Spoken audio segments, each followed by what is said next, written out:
Okay, good evening, everybody. Welcome back. Well, fall is officially here, so hope everyone had a good summer. I saw some posts that were talking about how quickly it got cold, but I'm kind of out of time, so I'm an hour behind everybody right now. And Dr. Poe's an hour ahead of everyone. And so we're I have to remember to put Central Standard Time, even for myself, in case I'm traveling, and I'll be on the East Coast next weekend myself. But I want to welcome Dr. Mesha to the call. He'll be giving a presentation for not just the board, but the ANA board members, as we are recording this, and it will be available on our YouTube, Facebook, the social media outlets that we have. And so we'll just start with the roll call and begin the call and begin the board meeting.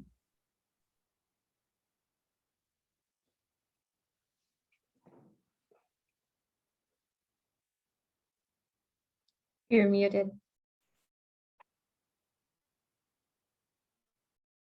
Who's muted?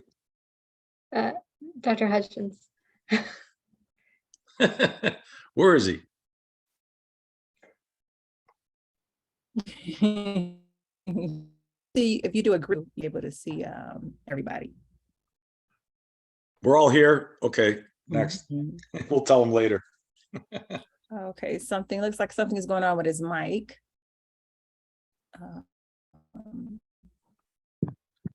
Because he's moving his mouth, we just can't see him. Do you have anything Bluetooth Working? or? Yes. No? Now Yes. it's working? Yes. Okay. Yeah, it told me to switch mics earlier and I did, and then it did not work. Okay, Dr. Griggs, All right, present. Dr. Hutchins, present, Dr. Cavender, Present. Dr. Olson, Present. Dr. Coker, Present. Dr. Zahner, Present. Dr. Greer, not so far, Dr. Poe, Present. and Dr. Weems. She said she's coming, but, Yes, she was finishing. and welcome, Dr. Messia. Thank you. Mhm. Okay. Okay, Madam President, we have a quorum. Okay, I'll share my screen, going in order of the agenda. Okay, so this is my screen. All right, and so now we're at the approval of the past minutes. I uploaded that into our Google Drive. I wanted everyone to know that, in case there were any type of updates that we wanted to make to it. And so I'm going to give a new share, which just to show that, because I do have it on my screen. Just to show you guys, it's in the ANA business under the ANA board meeting agendas. And so we have the meeting minutes will be in this folder. And I have it here.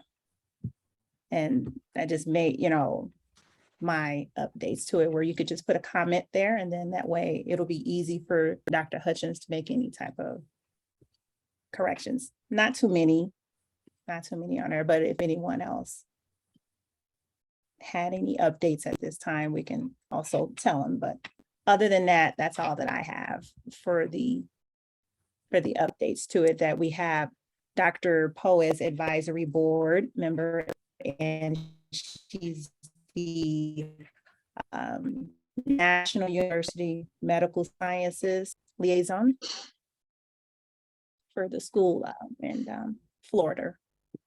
Mhm. Okay, so take off business affairs then, right? Yes. Okay. Mhm. I had that from a previous meeting, so that's where that came from. Okay. And then the only other update that I had is just the abbreviation. The MUMS, from what we understand, is from Spain, but the one that's here in the United States has 2 S's on the end. Oh, okay. Correct. Yeah, I just did that from memory. Little confusing, but correct. Yes, that was thanks to Dr. Mesha for pointing that out, because I had it the other way too. Mhm. for the longest time. But those are only things that I saw within the minutes. I don't know if anyone else saw anything that may, any additions or something to be updated. You can speak now. All right, do we have a motion on the floor to approve the special board meeting minutes? Approved. I motion to approve the special board meeting. Okay, we have first from Dr. Cavender. Do we have a second? I'll second. Okay.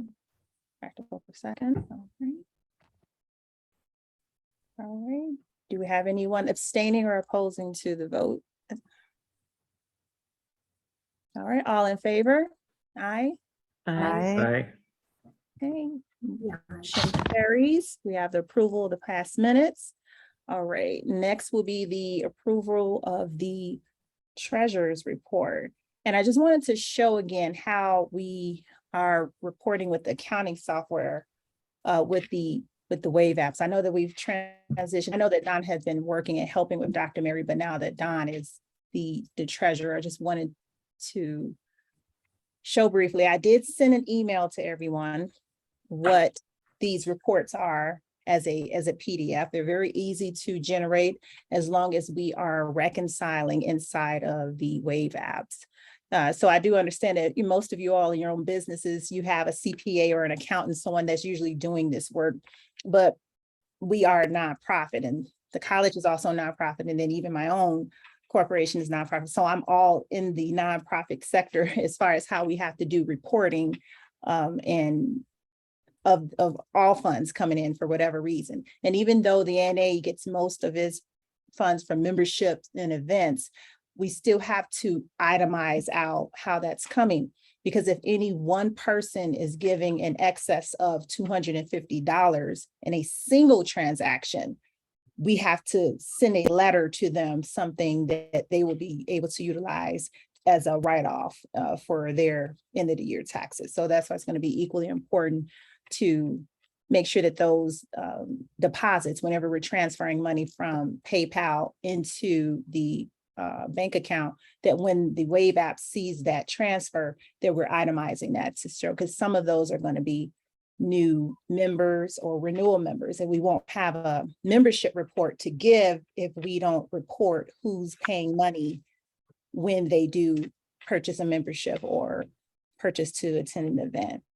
But what's on the screen is a trial balance. That's just giving what's in the account as of the date today.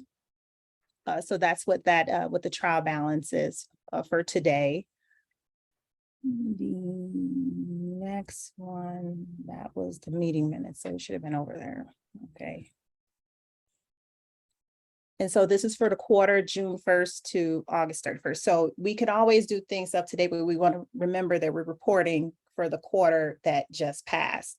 And since we're in it right now, that's the reason why you don't see September in these PDFs or in these files. So this is pretty much how we're reporting so that we can have this information just for the membership, just for transparency. So it doesn't have to take a long time to show this, because everybody has this in this email, in your email. So I'm just brisking through really fast. That's pretty much the gist of it. June 1st to August 31st, those are the transactions. And this is a screen that and it's really tiny. I'm going to zoom on in here for you. Okay, so these are every time we transfer money from PayPal to the bank account, and it shows up this way. It shows up in the Wave apps as these transactions. And I'm going to show an example of what I mean by itemizing over, so that we can make sure that we're reporting in. So I was just in it.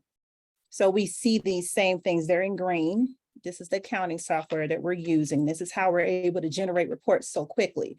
All I have to do is just go over the reports and it'll just put in the dates and it'll just generate. So of course, all of the green means deposits, and of course, everything else are the expenses. So when we see this, for example, 192.53, that example is really easy. You see it here. It's only one thing, which is just one person, this person. So when we go in, we want to remember to actually go in and edit that and put that person's, oh, it is in there. Okay, good. Okay, it's the bigger transaction. I don't want to go into that on the meeting, this one, because it's all of these. So I don't want to do that at this time because that's a lot. But it does help us generate.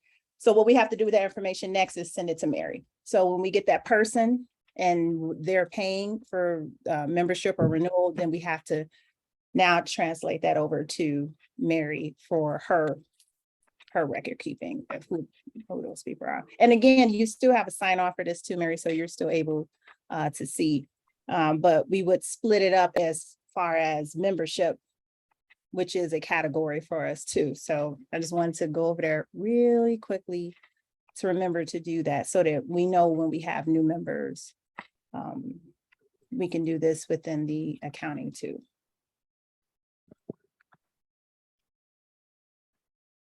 Okay. All right, so we're going to move on back to the agenda items. Winter conference and the holiday dinner. I'm going to zoom into Vote for an approval of the treasurer's report. Oh, we should. Thank you. Thank you, Dr. Hutchins.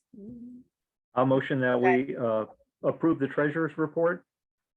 Do we have a second? I'll second it. Okay. All in favor? Aye. Aye. Hey, I want to interject just one thing. So we have a problem sometimes getting everything right in the Wave app. I do have an Excel spreadsheet that kind of individualizes all of the membership versus convention and all of that stuff. And we'll go over that in detail a little bit later. But I did want to just say that right now, like the income for just 2022 was $4,717 and the expenses were $4,137. So we're Can you only in the close that down a little bit? black by $580. So that's our operating expenses versus income.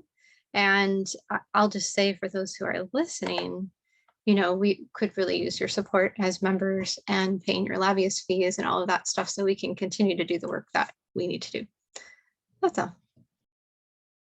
Yes, a very good point. And this is also itemized out here for everyone to see that I didn't want you to necessarily have to do any extra work, Don. But of course, if you're comfortable with using your spreadsheet for that, that's fine too. But this was just a quick way just to be able to do the same thing a little bit faster. And I think it's opposed to calling it a lobbyist fee. You know, we decided on calling it more of a pledge so that it doesn't seem like it's something required for everybody to pay from year to year. But nonetheless, we still need everyone's support. Okay, so we're moving on to the winter conference information for this year and the holiday dinner. Randy, I did get your email and Yeah, I Al. think there's about 14 pages of things. Yeah, just go for down the to menu. the end. The last 3 pages is what you need to look at. Okay, the last three. So okay. yeah, so we do have we don't have the contract yet, but we do have, we're going to be in the same room that we were before, do you think? Or do we need the big one? as long as it's in the winter time, I no. think it's okay, but not in the summer. Wait, That room is, remember they had a really difficult time cooling that room? But since it's gonna be winter, it should be okay, I imagine. Oh, no, I'm thinking it will be the one that we did the banquet in to be able to allow, we have a few more friends to invite to come out than just the people for the CEUs. wait, Also, are we it's not- talking about the convention room or Yeah, the they party said room? their air conditioner unit went out. Yeah, that's They had usually trouble. fine in there. Okay, so, okay, we're talking about, okay, you guys are talking. Yeah, about we're talking convention about, part, first we're talking about the convention room. Okay, And then yeah. we'll talk about the party room. Okay. Okay, I'm ready to party. So I've jumped right over to the Mhm. party. Right. So Tony, what room do you want for the for the Whatever, presentations. whatever room is cheapest. Yeah, the RA room is cheaper because it's smaller. And we really, unless we're in the middle doing a bunch of tables, we really, if we get more people, we can open up the back, so Sure, sure. yeah, we'd like to get more people. The winter conference, if I remember, you guys correct me, it's usually a smaller group. Is that true? Well, It's, it's one day, it's 6 hours. yes. Yeah, but Right. it's a smaller group, he said. It Yes, depends on how soon, like if people sign up or how soon we're advertising and letting them know. It's really because we've had winter conferences it was huge. But I'm thinking maybe it was the after part more so than the continuing education Yeah, portion. But I do imagine we'll get that because we still have to plan something at least for next month so that we can continue to add those hours up for people. So even in the people who get the bundle, they got the 15, they'll get it. We'll do something else next month. They'll get some more hours. We'll be able to provide to them our recordings, and then they'll still have the opportunity at the end for Christmas to get, on the 5th for the winter conference to get the remaining yeah. hours that they'll need. So as long as it totals up to 30 for them. And this year's gonna be a Saturday conference, right? Sunday. Sunday? Okay, Yeah, it's always Sunday okay. in the What is that winter. date? It's the 4th. The 5th, the 4th? 4th. And guess who's going out of town? So Tony, whatever you need, let me know because I'll be gone from Yeah, Oh, like that's- Thanksgiving week to the week after probably. So yeah, I'm working on New Mexico. I've already got a commitment for at least 4 hours from New Mexico. One of okay. but the other Well- two, I'll have to work it out. I'll be in Phoenix if you want me to hit anybody up. We'll have you do something by remote. by Zoom. Also, yeah. Here's Rindy, Right. yay. Here's Rindy, and here's all the bridge players she's been working on. So, it's like how to get a whole new career without even trying. Exactly. Yeah. So you mentioned also, Randy, that the So price. let me for know that what you plate, need from me before. the plates, you mentioned that it increased to $50. The one that we usually do went to 35 last year, and this year it's 50. It's 50. Okay, so it's going to increase. Yeah, and that's the Italian buffet that we've been doing. The same thing. Okay. And they're all about like there's nothing cheaper. So Okay, that's fine. We'll make the adjustments we need to for. All right. Okay. All right, so the next part, so we do have it Sunday, December 4th. Did we have a time frame? I know we usually start early anyway, 9 a.m. or 10 a.m. or something. yeah, we usually try to have everybody in their seats by 9. We never Oh. start on, Okay. right? Or Yeah, 9 o'clock. well, you know what though, because what we haven't figured though is we always used to have our meetings right after the convention and then go to the party. So if we're not doing the board meeting, then we can maybe adjust times a little bit. Okay. Like 10 to 1, 2 to 5.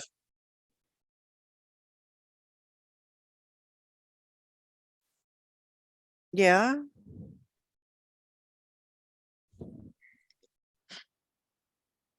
Okay. But I'm probably gonna have my first presenter is probably gonna be 4 hours, so we might want to do maybe 9 o'clock. 10 o'clock seemed like Okay. half of the day is already gone. yeah, do 9 to 1 or something, do a 4 hour. With a break in the middle, so they can, grab something to eat. And then we can do the last 2 hours, like 9 to 1, and then 1 to 2 would be break, and then 2 to 4 would be the last 2 hours. And then dinner at 5? I think a lot of people wouldn't mind getting out of there a little earlier on a Sunday night, like, by having the dinner earlier rather than starting at like 7 or something. Like sometimes Yeah. people leave because of that. Right, especially if they come from a distance, yeah. Right, right. Oh, we So definitely want to encourage them to at least join the other portion when we're inviting people like legislators and things to join us there, that, rather than people just packing up and leaving, that they Right. stay a little bit to meet some of them. that's why I was thinking about the 4 to 5 hour. We could socialize, talk to legislators, thank them, whatever. And then have the dinner. Yeah, the Well, reception they- hour. where they're usually a part of that, it's not so, it's more informal. So yeah, Okay, be a they'd be part of- coming, well, then they could come about 4, huh? Are they're gonna be there all day, or are they just gonna come at 4 No, o'clock? they're only invited to the dinner portion. Yeah, So they're so not they- invited, yeah, they're only invited for that part of it. yeah, they could come at like 4:30 and we could have time to spend with them. Okay. All right, so we'll be working on finalizing those details and then just get it out in a digest of neuropathy before, let me see, if we do 6 weeks prior, and that's gonna put us.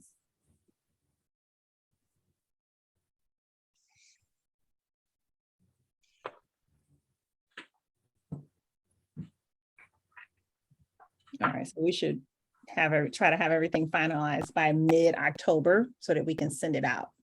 And that'll give us at least 6 weeks of advertising to people time, even though I think we've been throwing that date out since the convention. So we just want to remind everybody and post that. Okay, so let's see, we're moving on to the president's report, which shouldn't be very long. So I did speak old business. The ANA tax filings are complete. Mentioned that in the special meeting as well, and where to find that in the Google Drive under the tax information. So we're all caught up, even for, and ready for this year when it comes around. Let me see, the convention CU certificate completion and distribution. I don't know if that is something that I just copied to put back on there to say that there might be some people still looking for things. And since we're recording the meeting, I'm going to just say that we have the board members here and the people to contact it, and I'm sure anyone will be able to help or at least get the information. So we have Dr. Mary Cavender as our membership relations director. If she could just wave for the camera and say hello. If you say hi, your face will pop up for them. Hi. Okay. And then we also have Dr. Olson, who's helps Mary with things. She's our treasurer. She can wave for everyone and say hello. Hello. Okay. All right. We have Dr. Hutchins, who's the secretary. Hi. All right. We have Dr. Zahner. He's on as Tony Z as continuing education. Say hello. When you say hi, your face will pop up for them. Hi. Yeah, okay. Because when the recording's over, I don't want them to just see my face. I want them to see you all. Oh, You say hello. understood, understood. Okay. And then we also have Dr. Coker, our advisory board member, that's also helping with our continuing education. Hi. Okay, so that's just a brief introduction in the middle of the meeting. And this is for the membership and anyone that's viewing the recording later to know who they can contact. Dr. Poe, you say hello for the camera, our NUMS liaison and advisory board member. Good evening. Okay, all right. And we don't have our NCNM liaison on here. Right here. You need to introduce yourself. Oh, well, that will be Dr. Greer. So we don't have him on the call right now for representing NCNM. Okay, but we do have another advisory board member that is on the on the call that's on our council oncologist, Dr. Masha. If you can just wave hello and say hello in the camera. Hello. Okay. Fortunately, my friend's name is popping up on the picture. I'm borrowing a friend's computer tonight. Okay. This is Dr. Neil Metcha. Okay. And then, so I think that's it as far as the people who are on the call. So that everyone can put a name with a face of who they can contact for different things, even though we all help each other out, but at least you'll know who your first point of contact is. Okay, the membership type fee schedule for the retired DN and then the college and university membership, just suggestions. Has anyone thought about that since the last meeting?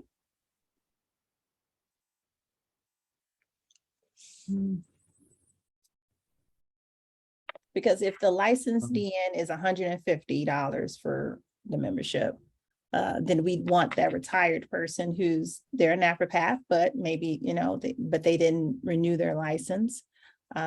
We could just throw out a number and, that we're all in agreement with to post. Is there any particular thought on what's included in the membership for a retired DN or college university?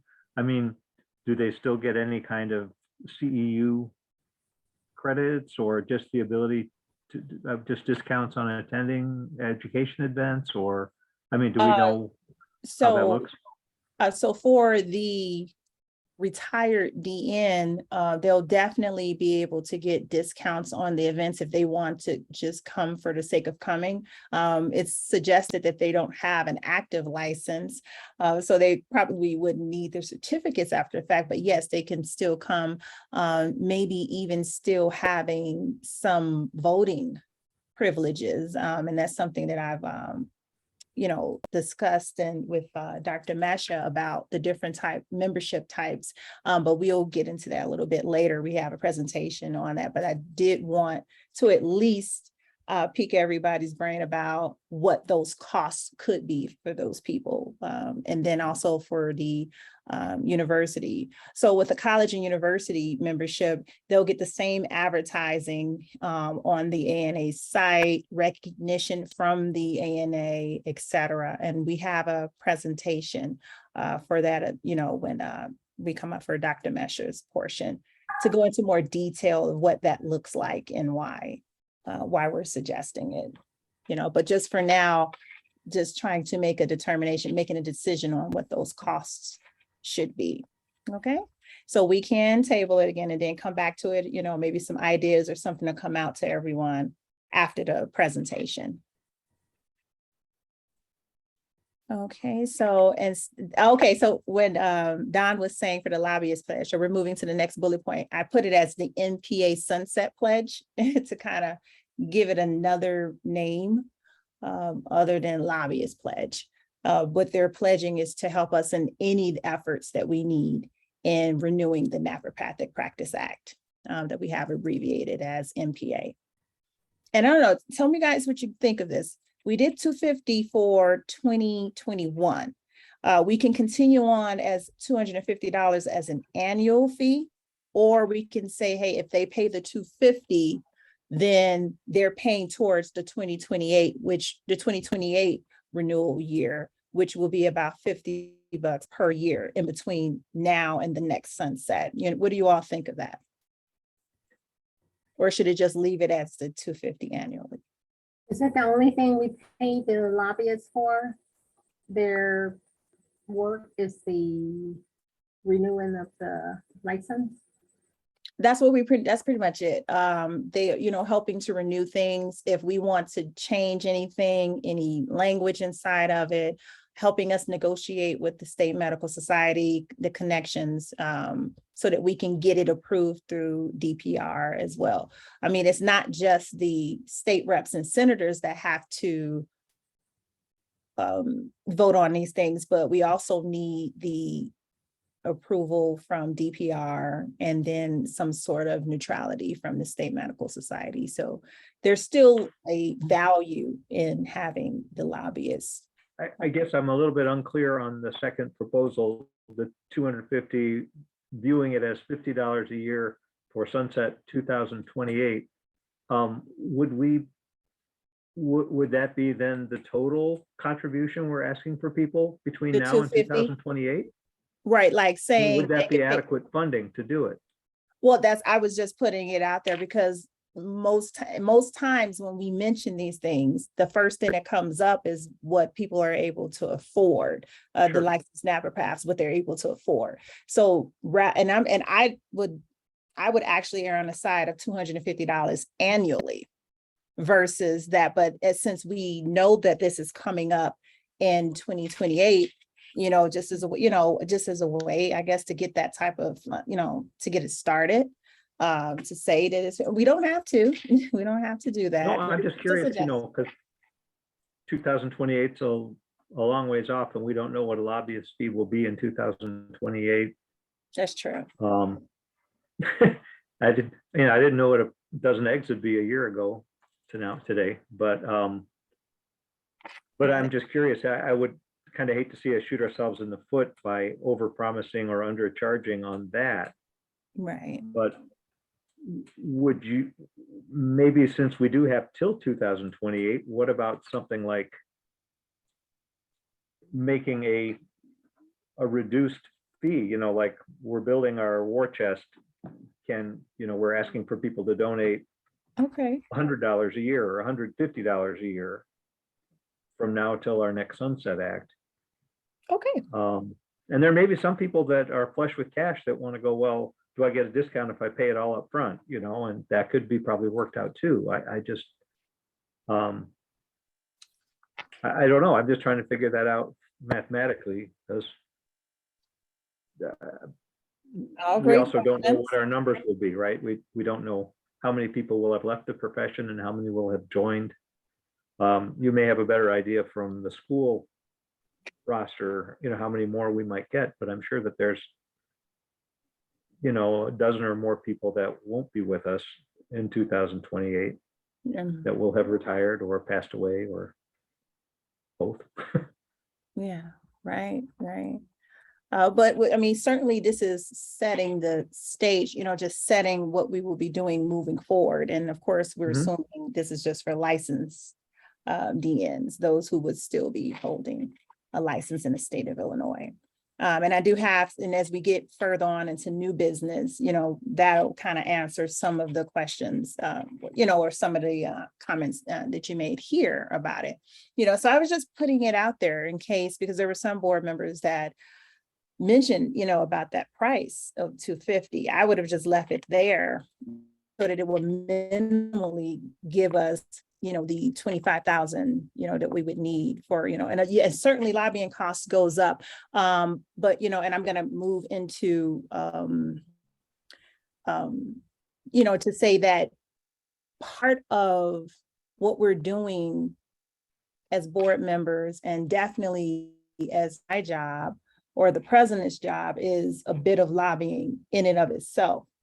So when I'm posting the events and the things that we're going to, and talking with the state reps and senators and introducing the profession to them, when we were at myself and Dr. Mary, we were at the Speaker of the House's fundraiser event.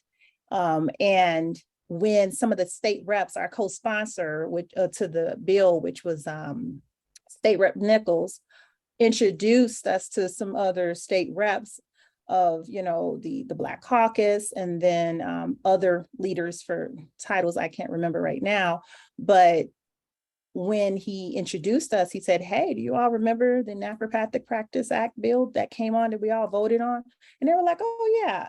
They hear or see Naturopathic Practice Act. They know that it's something natural, may not, because we are dealing with a new General Assembly. So, the old guard isn't there anymore. It's not the people that some of you all may remember. So it's new people in these seats.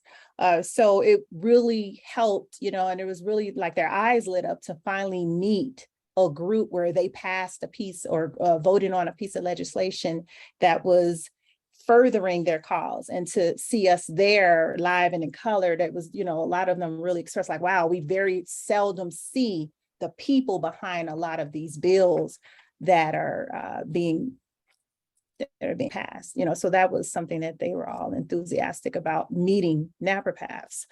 So that's something that we have to continue to do, show up to these fundraisers, all of them, as many as possible, if they're, especially because I know some are downstate, but of those that are held in Chicago, if we can just show up to those and be there, and they'll be able to go, oh, right.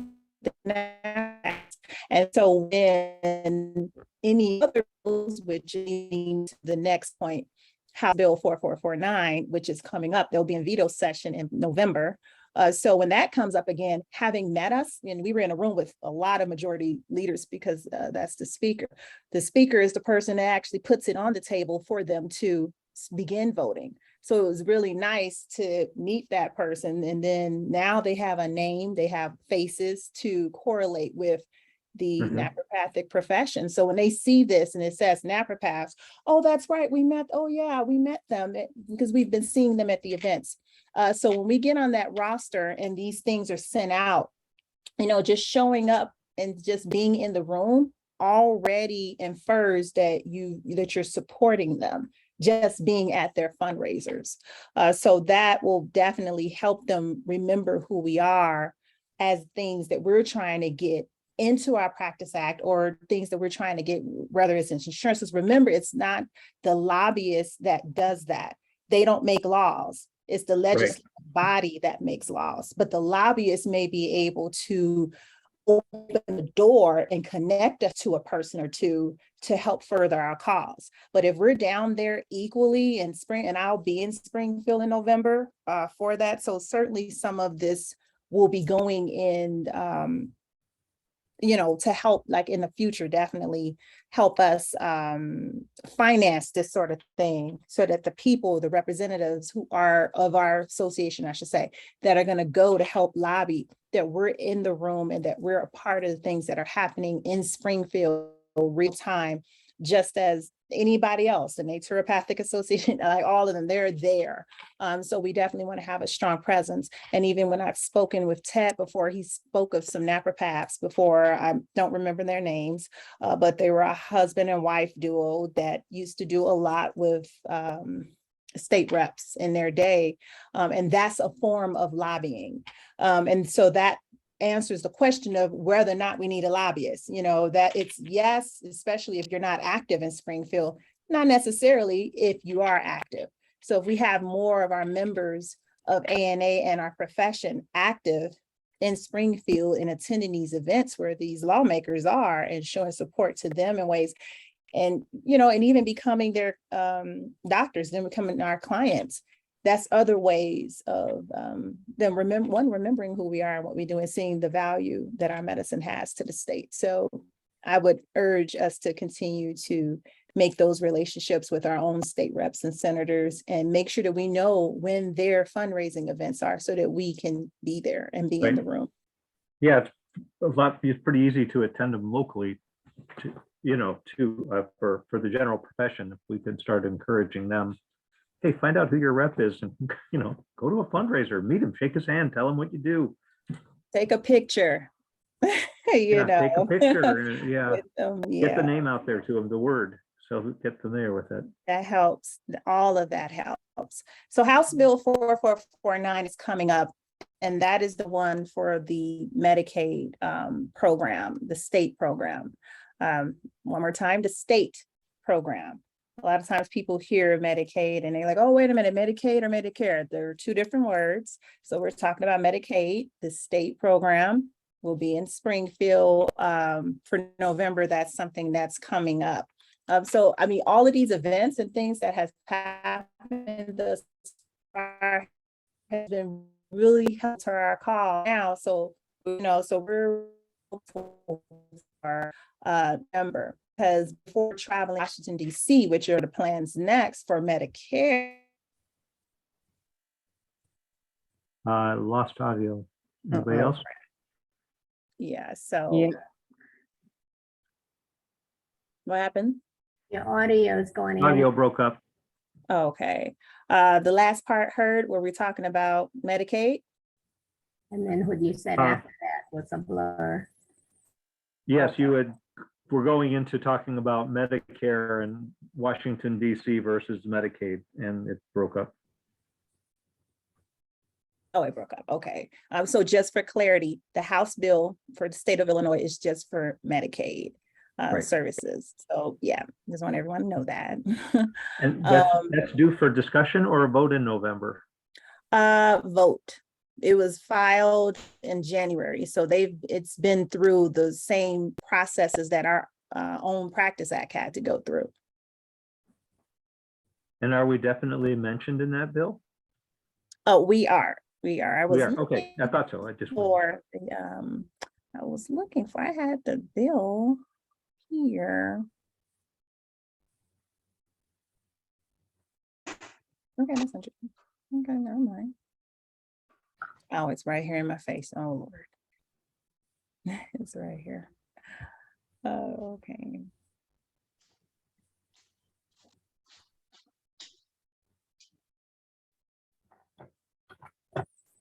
Okay, but you guys can see what it looks like here.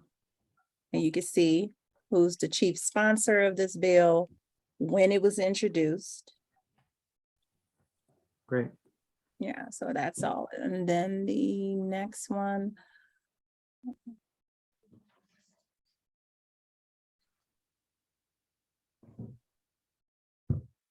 And so you can see pretty much at the end what it is that they're saying.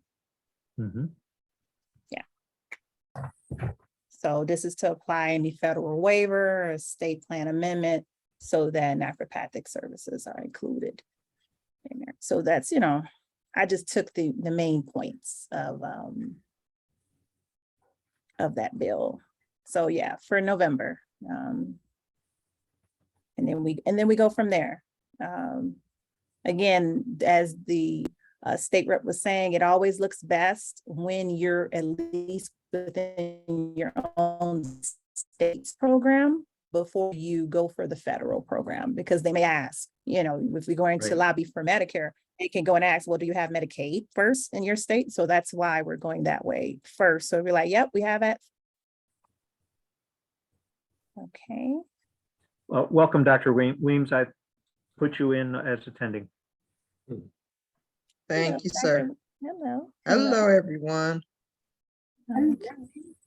Just come in.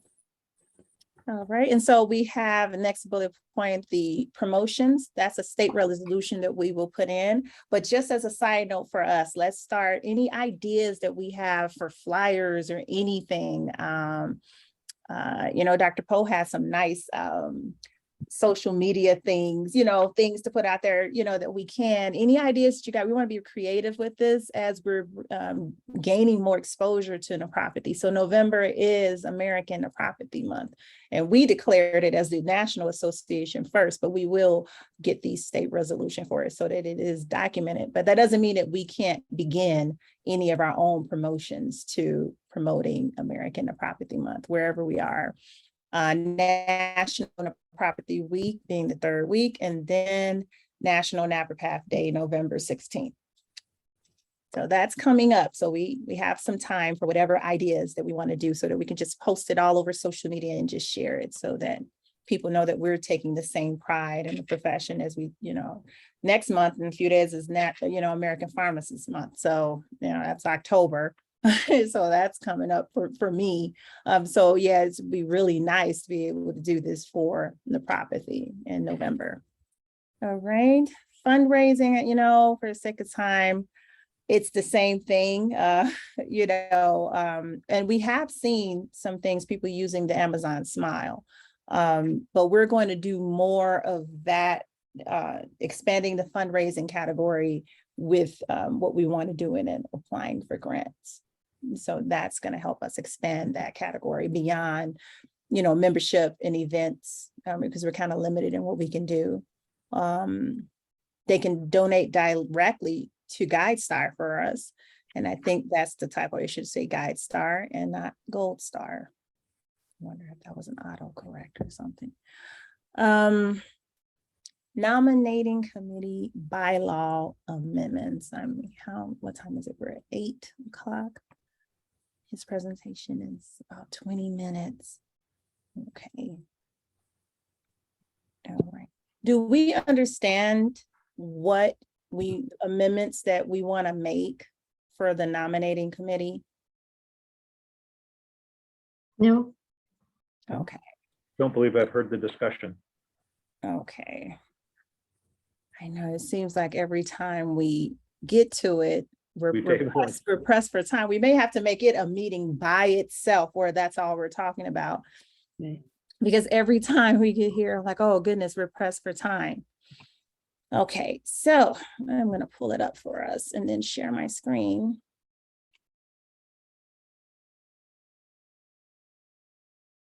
All right, as they are, and they're also on the website too.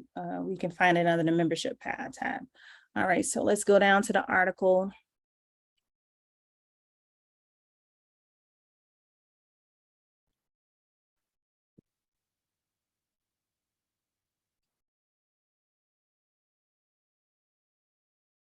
It might have been easier to find Dr. Varanowski's email. He's the one that brought it to my attention last year. All right, here we go. See it here. Was Obligation. it the areas he had highlighted in red? Was that, I saw something in red go by. No, it wasn't those things. This is something about a special okay. assessment. Oh, Yeah, gotcha. yeah. So because per these bylaws, it's set. Okay, so here we go. Nope, that's not it.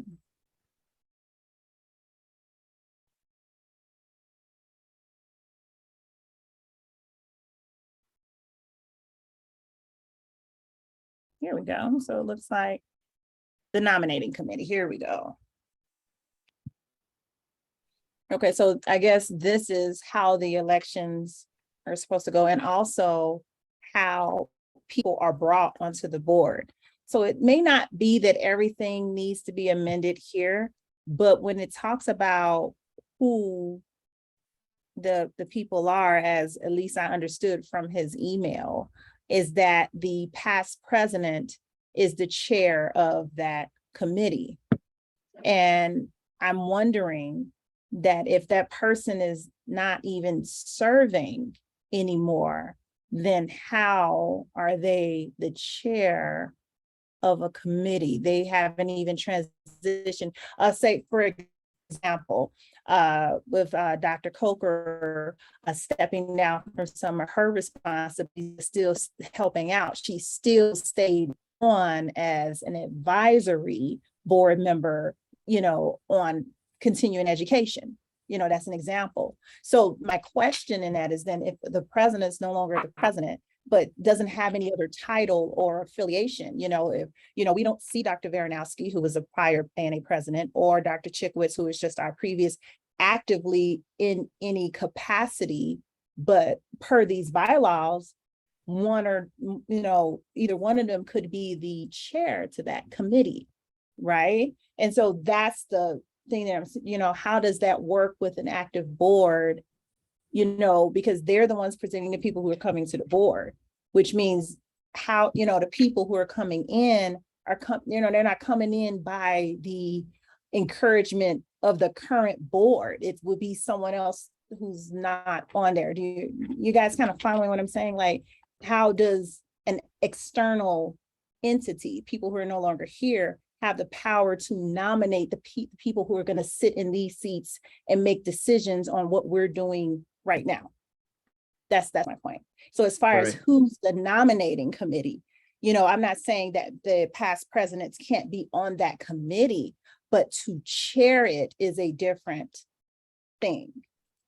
So I was just suggesting that, yeah, the past presidents could be on their committee. I've even asked Dr. Jacqueline DeBerard, her before. She's a past president.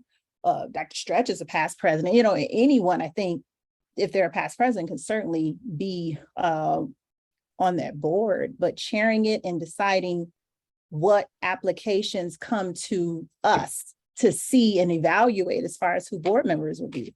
What I would like to do is be able to open up the membership to all naturopaths in the United States and not just those licensed in Illinois. And there are a little bit of some limitations as the bylaws are written.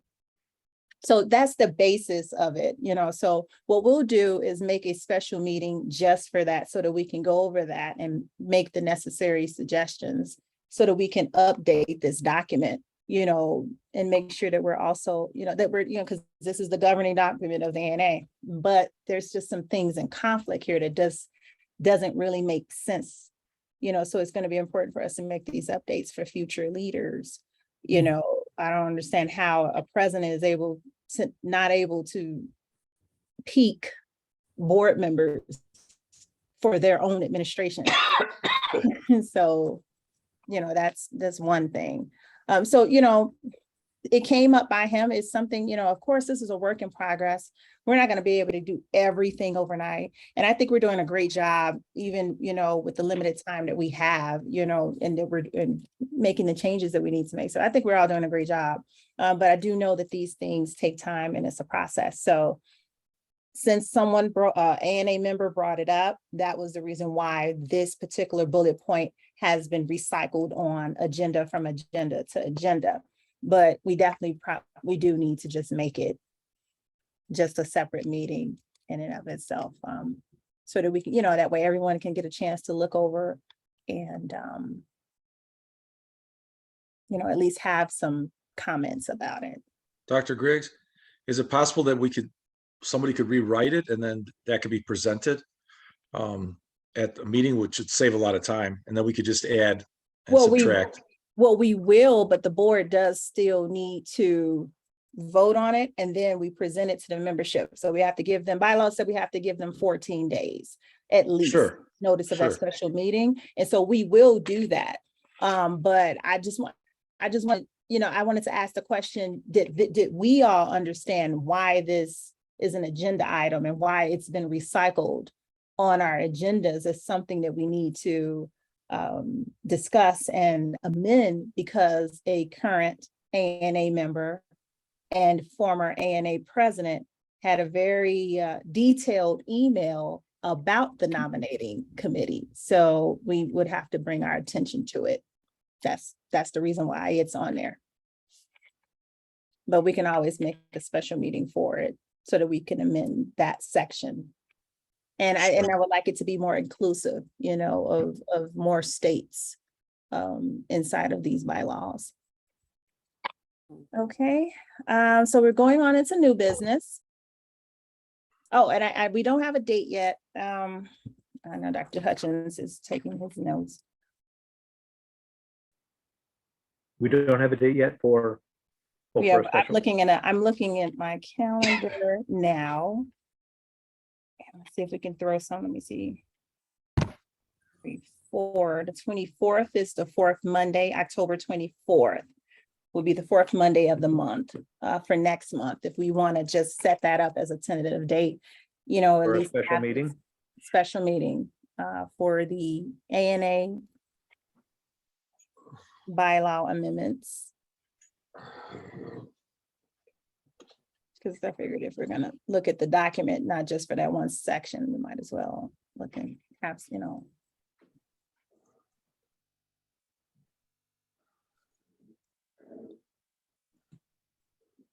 And that way we'll be able to give an answer to that member and the whole membership, the entire membership, so that everyone understands. Because they also have to be notified and, you know, to be in agreement with it. So we'll be able to send something out in a digest regarding digest and the property regarding that. Okay. On to new business. I reached out to a group for CAQH. Whenever we all signed up at CAQH, we always had to sign up as something different initially, and then call them later and manually have our titles changed to naturopath. Now, CAQH is the credentialing software or website that we use if we're billing insurance, they're gonna refer to that, especially Blue Cross Blue Shield will always ask, what's your CAQH profile number? What's your number? But inside of there's no NAPRPAF designation. And this is something that's been an ongoing conversation. But even after the pandemic, there was a different, I've called several times, but I did reach out to a new email about it. And I haven't seen this email before, to get the designation put in. The problem with putting a naturopath in Illinois, they don't have a license, which means they aren't supposed to be billing insurance. And here we are trying to bill insurance, and then we're entering into this system under the wrong designation that really doesn't have that authority. Then the other practitioner that we would have to place or use would be chiropractor, but we're not chiropractors either. You know, they're in the Medical Practice Act. And so you have all of these things. So of course, everything that I'm mentioning now was mentioning that email, and I'm just bringing that up as new business. I'm bringing that up as new business so that I'm just waiting on a response from them so that they can, you know, go to whoever designs their website and create the designation for NAPRPAF. And the question is, Dr. Shante, then will we have to renew our CAQH? We have to do it all over again? No, you should not adding that designation. That should just be a simple change. Like you should be able to just go in, edit, and change it. Got it. You know, yeah, you know, because for me, when they don't have that in there, I had select pharmacists. That was the only other thing a license that I had that was in there that's recognized. You know, but it's a whole different committee that determines that, and it was that committee that I had to reach out to, you know. Sure. That was that, you know, at least that was something that was good, or like finally some type of progress. Who's making these decisions as far as what names are designated on that drop down menu? So that's been my question, because when you call in, they just want to know, are you the provider, or what question you have, or what can we do for you? But they're not the people for that. So I was able to find somebody one day that was like, oh, you need to contact this group because they're the ones that make the decisions about what's being put on the website. So yeah, I've had some insurance claims kicked back because they thought it was a naturopath and they're not licensed in Illinois. that's why we can't choose it. Yeah, so I mean, it's just same thing in when I was out in New Mexico, we had things kicked back because they didn't even know what a naturopath was. Exactly. And so They now thought we misspelled naturopath is what they actually. yeah. Actually, that's how I stumbled on the property, by misspelling naturopath. Research That's a good story, Mary. learned in this profession. Now, when I signed up in 2014 for CAQH, they didn't have it in the drop down. They said choose the profession closest.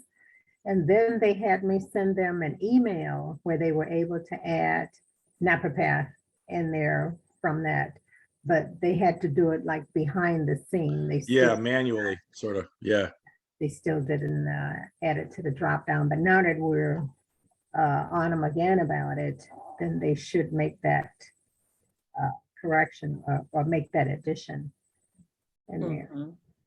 And so that's pretty much what I've been harassing them about now, because it really puts us between a rock and a hard place, because if we choose chiropractor, well, we're not physicians, you know, so it's compromising. Like, can you just put the right and then you know, allow us to give you what those definitions are and what the license that we hold. So, you know, hopefully we'll get, you know, in 2023, something, you know, should come from that, so that luckily that inside of our MPI profiles through the enumerator, we won't have those problems. I don't have kickbacks with that, because also my MPI number has all of the things that we do as a NAPRPAF, you know, and we kind of went over that in the annual convention this past June, what that profile looks like. And that also helps you when you're billing, because because whatever you do for your type 1, you do for your type 2.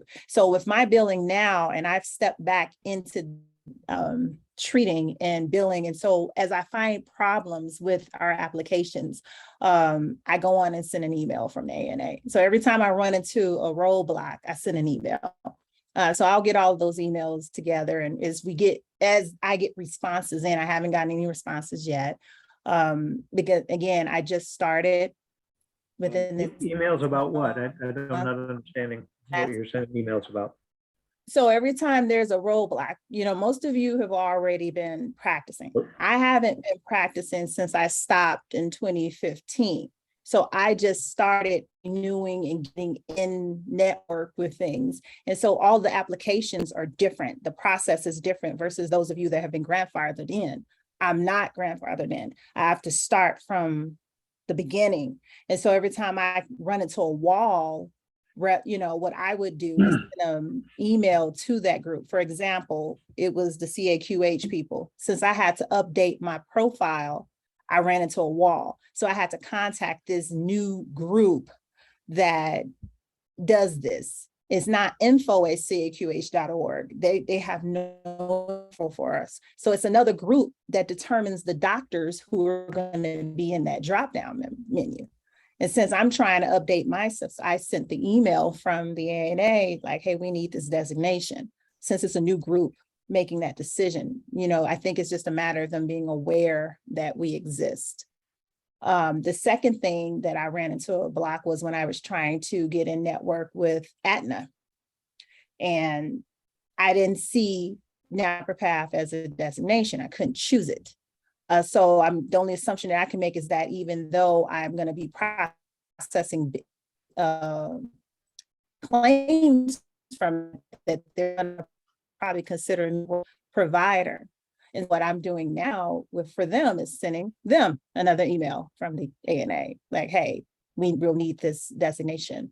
So with me stepping back into trying to get in network with the various insurance companies and having to do everything now in 2022, most of you may not know that this is this, because again, you've already been there. You've been there and probably grandfathered in as in-network providers, where it's not affecting you in your billing, but it affects me as someone that's starting over and getting into those systems. So if it's going to affect me, then I know what happens with newly licensed naturopaths. They're going to hit the same roadblocks that I did. Absolutely. So that's what, yeah. So those are that's what I mean by the emails that I've been sending, and I'm sending that myself. One of the advantages of being the ANA president is I can say that the minute I send the email, hey, we have a whole group of people that's going to need this. So it's not just for myself, it's for every licensed naturopath, if they so choose to want to be in network with certain insurance companies. Now, we don't have a problem with Blue Cross Blue Shield, but Blue Cross Blue Shield isn't the only insurance company out there. And I'm finding that a lot of state legislative, state workers, city workers, they may have an Aetna or Cigna plan, so my next United sent me a letter, I think last week. I was going to bring that up to re-credentialing and network with them, because I was in 2014. But if you remember in 2019, when we became in network with Blue Cross Blue Shield, we had to go through reapplying the entire process. That was when we,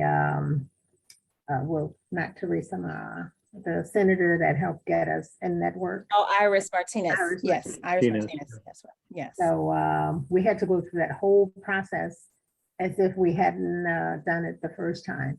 So maybe this is what United want us to do also. United Healthcare. Yeah. Yeah, I haven't got to them yet. Yeah, I'll send the copy of that letter. But because their website had been down, there were glitches. I tried to do it online and it wasn't working. I have a login with them, but for some reason that application isn't working. So I may have to do the longhand way and do a manual application to get that to them. Oh, you mean United Healthcare? They're all over the place. Some portion being processed in the Philippines. I was on the phone 2 hours one time with him, and I said, oh, I felt like I just visited the Philippines. And then they sent me another letter. This is with two of my clients that's with Mariano chain. They changed from Blue Cross Blue Shield, which was no problem, and they paid for their treatments. But they switched to United, and United seemed to be outsourcing a lot of their work. And one was in the Philippines, but then they didn't have access to everything. And the only time I got a concrete answer from them, I said, I know I've been switched to you twice, when they say you had to speak with someone else. And I said, well, since nobody seemed to want my business, I'm going to contact all of my patients and tell them to make sure their employer go back to Blue Cross and Blue Shield and drop United. Do not choose United in January when it's time for them to choose their insurance carrier. I got some answers then. They all of a sudden they stopped filibustering and they started answering questions and speaking English so they could so I could understand them. It's like, okay, so I'll just tell the patients don't choose your insurance anymore. So now they're cooperating. I've been sent information now for a location in Atlanta, Georgia. So now that's where I'm going to send everything. In fact, in the next couple of days. Okay, I'd like to see that, what your findings are, the letters that you got from them, because I'm sure I'm going to run into the same thing because I'm initiating that process. Mhm. I'll connect with you to see we can get some. It's a big thing. Yeah. Okay. The next thing here, I'm gonna go through a few things because I have to get Dr. Mesha up. The Non-Health Freedom Act states.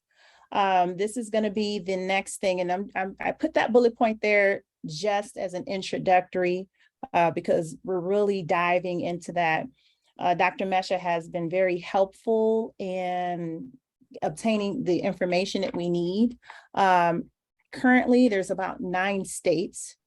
11 states. And the only reason why I say 9 is because one of them is Arizona, and I think it's only for homeopathy, and the other is New Mexico, which they already have a license in naprapathy. So I'm only saying 9 because of that reason. I apologize, but I have never heard of Those two the states. Non-Health Freedom Act. Yes. Okay, so the Non-Health Freedom Act states is on the, well, I'm talking about the Health Freedom Act states, just for context, so that I can go over the Non-Health Freedom Act This is states. the first mention that I've heard of it in any board meeting. Is there something I should know? Oh, right, this is new business. Yes, this is new business. This is under new No. business. It's called the Health Freedom Act of 2017, I believe. Congress passed this act, and it's, where certain states, they observe it, where if you're in a field of natural medicine or complementary medicine, and you come from a state that has a license, these states will acknowledge that license for you to be able to practice in their state under the rights and privileges of your current license.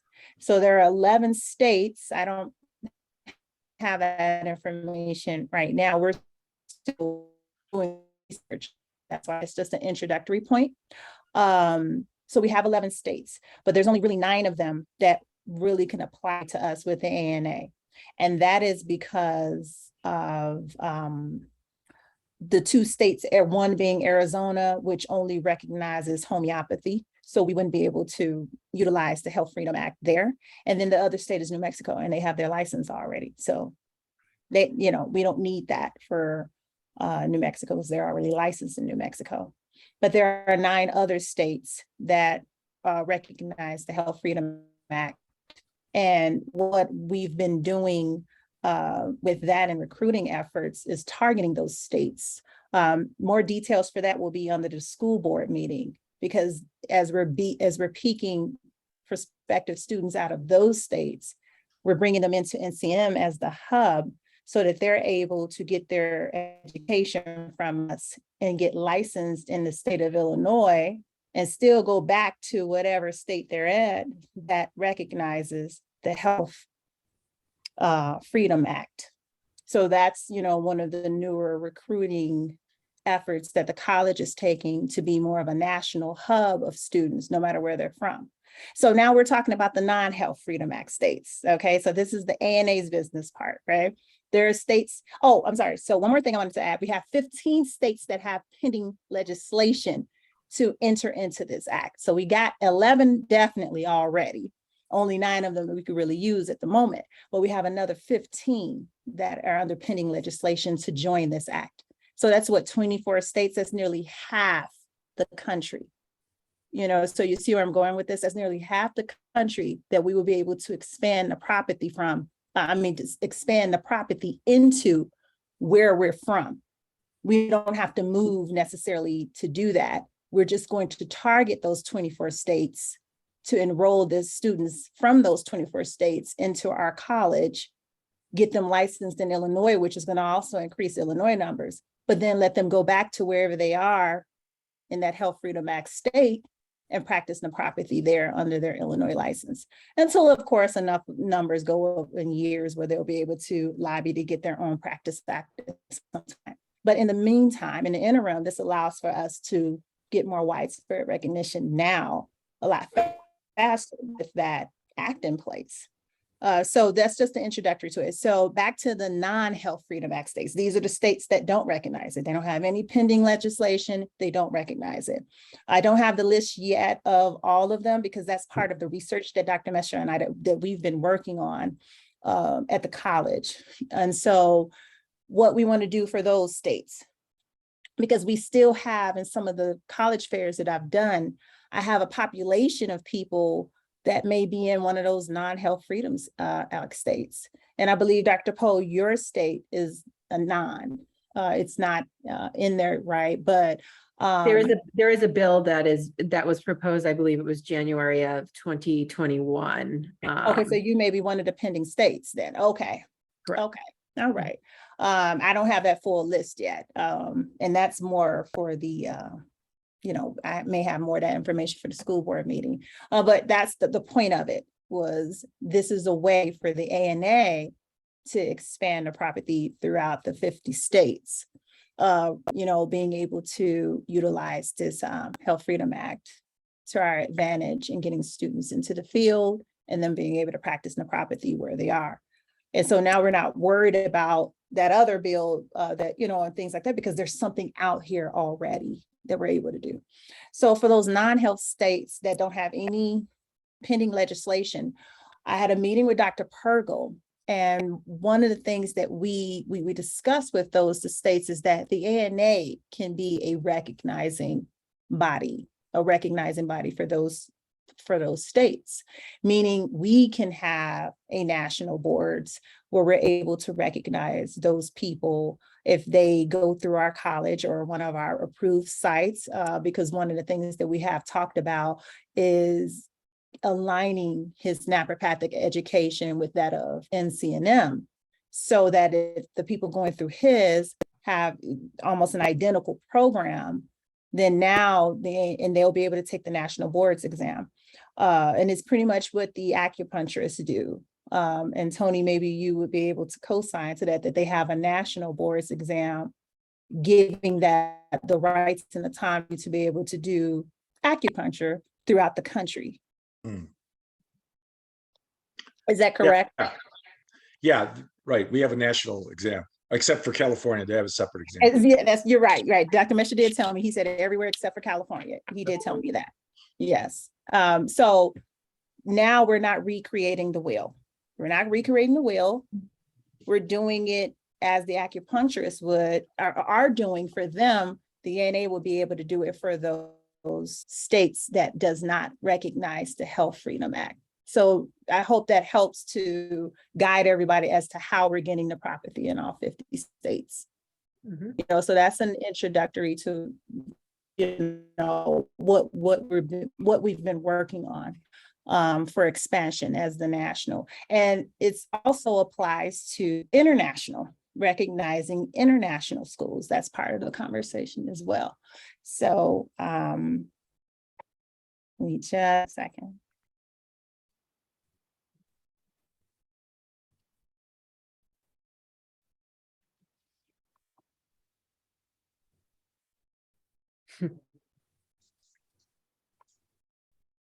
Apparently I've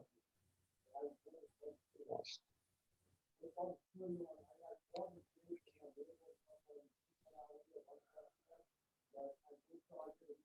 I don't hear anyone. Any idea what's wrong?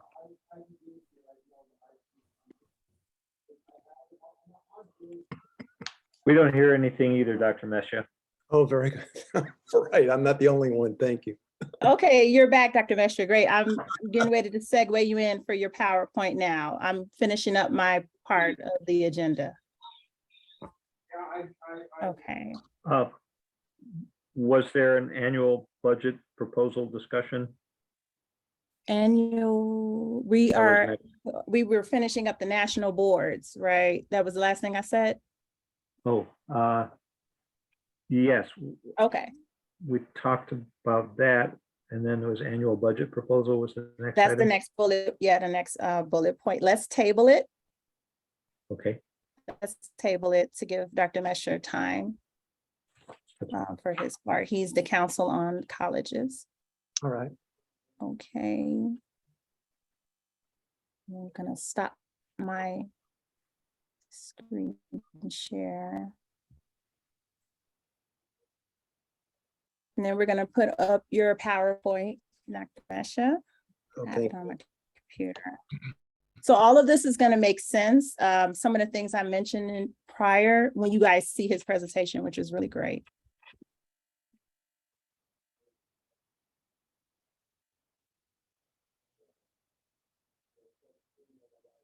hey, Dr. Griggs, from your screen, does it say what time in the video this is beginning? What time are we at? It's 9:36 Because p.m. now but- you can, it will, when you get the recording, you can timestamp this part. Okay, You I'll time it then. but Okay. yeah, you don't have to write all of this out. No, it's not opening. That's okay. I'll just watch it for the time on the recording. Okay, yeah, you could take a break now. I will give the floor to Dr. Mesha. Please introduce yourself because we're recording and this will be posted, and I'll get your presentation up. I'm gonna pin you and take myself off. All right. Dr. Neil Metcha. By the way, in case people are curious about the Health Freedom Practice Act, states, of which there's a total of 11, of which really 9 would matter to us. They would be Oklahoma, Idaho, Minnesota, Rhode Island, California, Louisiana, Colorado, Nevada, and Maine. And New Mexico already has a naturopathic medical license, so that would not apply. And Arizona is restricted as just homeopathy, as Dr. Griggs said. Anyway, in this presentation, which I've titled Standards for Recognition of Naturopathic Schools, Related Schools and Students, we basically have 3 parts to this. So if I take too much time, we could always come back for part 3. Part 1 is going to be the ANA recognition of naturopathic schools. Part 2, standards to obtain an Illinois naturopathic medical license. And part 3, proposed American Naturopathic Association membership. So to begin with, okay, we'll move on to slide 2. So Dr. Griggs, so you're controlling the slides, so we can move on to number 2. Oh, very good. So, so we need to back up probably the slide that begins ANA creates. So if we can't do that, we'll go with this one then. So the ANA creates an accrediting organization, and for the record now, we'll just call it the ANA Council of Colleges. And in fact, that's what we have on record right now. A proposed other name might be the ANA Commission on Accreditation, but for today, we'll just stay with the ANA Council on Colleges. So the ANA will create an organization with bylaws and policies in place to meet criteria for the specific degree of doctor of naprapathy. The ANA Council on Colleges will define criteria for recognition or accreditation. I'll explain that shortly, the difference between recognition and accreditation. So next slide, please. Okay, so recognition is something that we can begin very, very quickly. Recognition is a pre-accreditation process. So the ANA Council on Colleges will establish requirements for a school that resembles academic and clinical curriculum of National College of Naturopathic Medicine. Accreditation, though, is a much more elaborate process. It becomes, so basically the ANA Council on Colleges becomes an accrediting agency per requirements of the US Department of Education. Now that is a long and expensive process. So next slide. Next slide. Okay, so, all right. So the ANA Council on Colleges shall recognize or accredit schools or programs of naturopathic medicine within all states of the United States. Also, the ANA Council of Colleges shall recognize or accredit schools or programs of naturopathic medicine outside the United States. Accrediting agencies can do this. The ANA Council on Colleges shall grant recognition and accreditation to at least, obviously, one institution, National College of Naturopathic Medicine. So next slide. Okay, so the ANA Council of Colleges shall assure the schools what are some of the things that it has to do. Basically, most accrediting agencies follow these guidelines. So the Council of Colleges shall assure the school's main campus location, as well as locations of any additional campuses. The Council of Colleges shall assure that a school is properly licensed to operate in their state indicated. This is typically a Secretary of State function. So it's just a question of getting verification from the Secretary of State that that school actually is properly licensed to operate.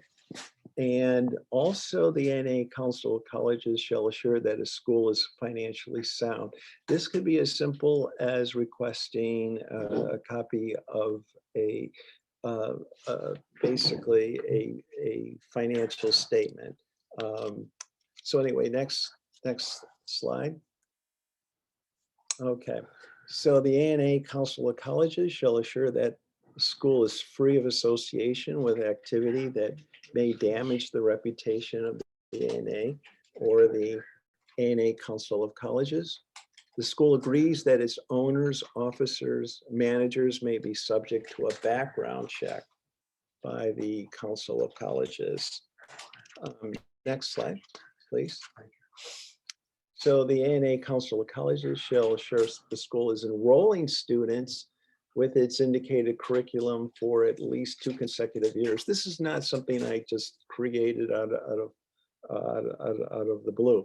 This is pretty standard about that most creditors follow. So in accordance with the US Department of Education guidelines, the Council of Colleges shall demonstrate experience at recognition or accrediting for at least 2 years prior to applying for recognition by the US Department of Education as a recognized accreditor. So as I said before, the actual recognition by the US Department of Education for an accreditor is a very elaborate process. It takes years to accomplish, usually about 5 years, and it's an expensive process. But recognition is something that we can do very, very quickly and very, very soon. But anyway, you need to demonstrate to the US Department of Education that you are engaged in the process, and they want to see at least 2 years that you've been doing some form of accreditation, which I'm calling recognition at this point. Next slide. So the Council of Colleges shall review the curriculum of an applicant naturopathic school or program to assure that its curriculum resembles the curriculum of the National College of Naturopathic Medicine, or for that matter, the Southwest University of Naturopathic Medicine. Next slide. So there are a number of schools that we can consider. So we have the National College of Naturopathic Medicine. We have the Southwest University of Naturopathic Medicine. But in addition, we have the Blue Heron Academy of Healing Arts and Sciences in Michigan, and also the National University of Medical Sciences, which is headquartered, registered in Florida, Naples, Florida, in fact. Okay, well, next slide, please. And I just want to interject really quick that each one of these leaders have been contacted by me from the ANA about what we're talking about. So this isn't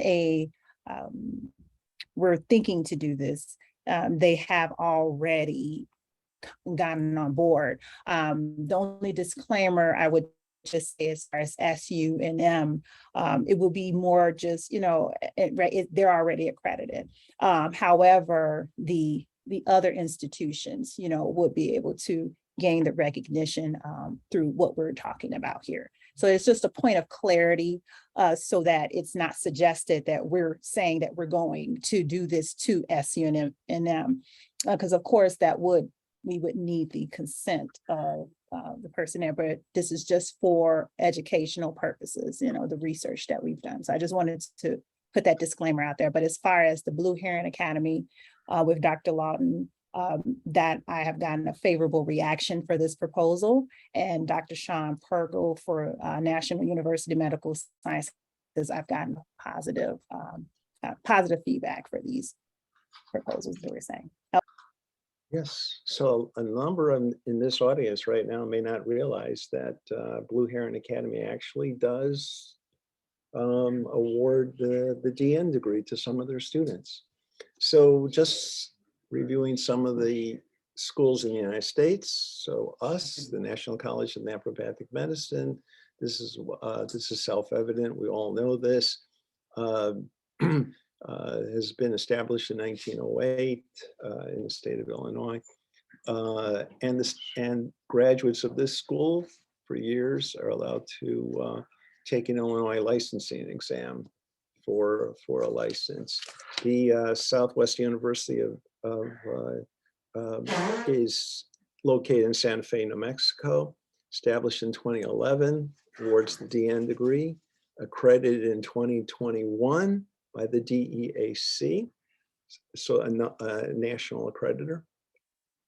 But the interesting thing, New Mexico now requires, up until recently, a license was granted based on basically a letter of recommendation or letters of recommendation from licensed naturopathic doctors. But now recently, they are requiring, what they're stating is the National Board of Naturopathic Examiners examination, or a naturopathic license from another state. So that would be a state like Illinois. So next slide. So next slide. Okay, Blue Heron Academy of Healing Arts and Sciences, its main campus in Grand Rapids, Michigan, established in 1980. Programs in medical massage therapy, holistic health practitioner, personal fitness trainer, phlebotomy technician. But Dr. Lawton has awarded some DN degrees. But currently, these DN degrees are not eligible to, these naturopaths are not eligible to obtain a naturopathic license in any state. What I'm proposing very, very shortly is a way that these graduates could potentially become licensed, for instance, in the state of Illinois. Next slide. Okay, the National University of Medical Sciences. So that school, which is registered, headquartered in Naples, Florida, is its president is Dr. Sean Porgel. And its programs are, as I understand, mostly online programs to include, next slide, please. Osteopathic manual practice, naturopathy, botanical medicine, athletic therapy, massage therapy, healthcare business. And there are practical application courses, so hands-on courses taught in some cities in Canada and the United States. My understanding of as many as 210 cities throughout Canada and the United States have these clinics. So a little bit more information about this school. Costs about $3,850 a semester. It's a 2-year DO program. DO, well, we'll explain this a little bit more. It's not the DO that we see here in the United States, but I'll explain why it's a little different. You have a 2-year PhD program. Next slide. Next slide. I don't know if you hear me. So did I lose? Okay. So as we stated, this school has a hands-on affiliation, a clinical affiliation with the osteopathy chronic pain clinics of Canada. About 210 of these clinics are actually in, mostly in Canada, but some are in the United States. Accredited by the U.S. Council on Manual Osteopathic Education. However, this accreditation group is not recognized by the U.S. Department of Education, and they claim they're board eligible for American Osteopathic Manual Practice Examining Board. So next slide. Next slide. Okay. So they do have a program in certified osteopathic practitioner. And so a little bit about what we mean by osteopathic. These osteopathic practitioners are in the European and Canadian tradition, which is not equivalent to US trained doctors of osteopathic medicine.